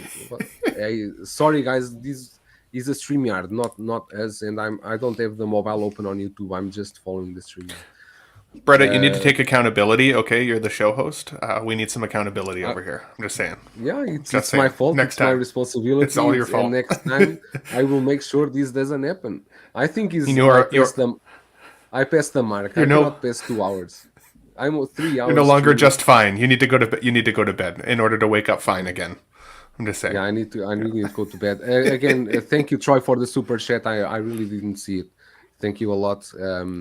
If you haven't yet followed Troy Santiago, El Cueva del Griton is a Spanish channel dedicated to 1/6 collecting. So, guys, that's all for today. Wish everyone here a Happy New Year. With Happy New Year, guys. First, of course, with health. Be happy and with some hot toys if possible. And Inart too, and 3-0, and Mondo, everything you want for about collecting. So that's all good, right?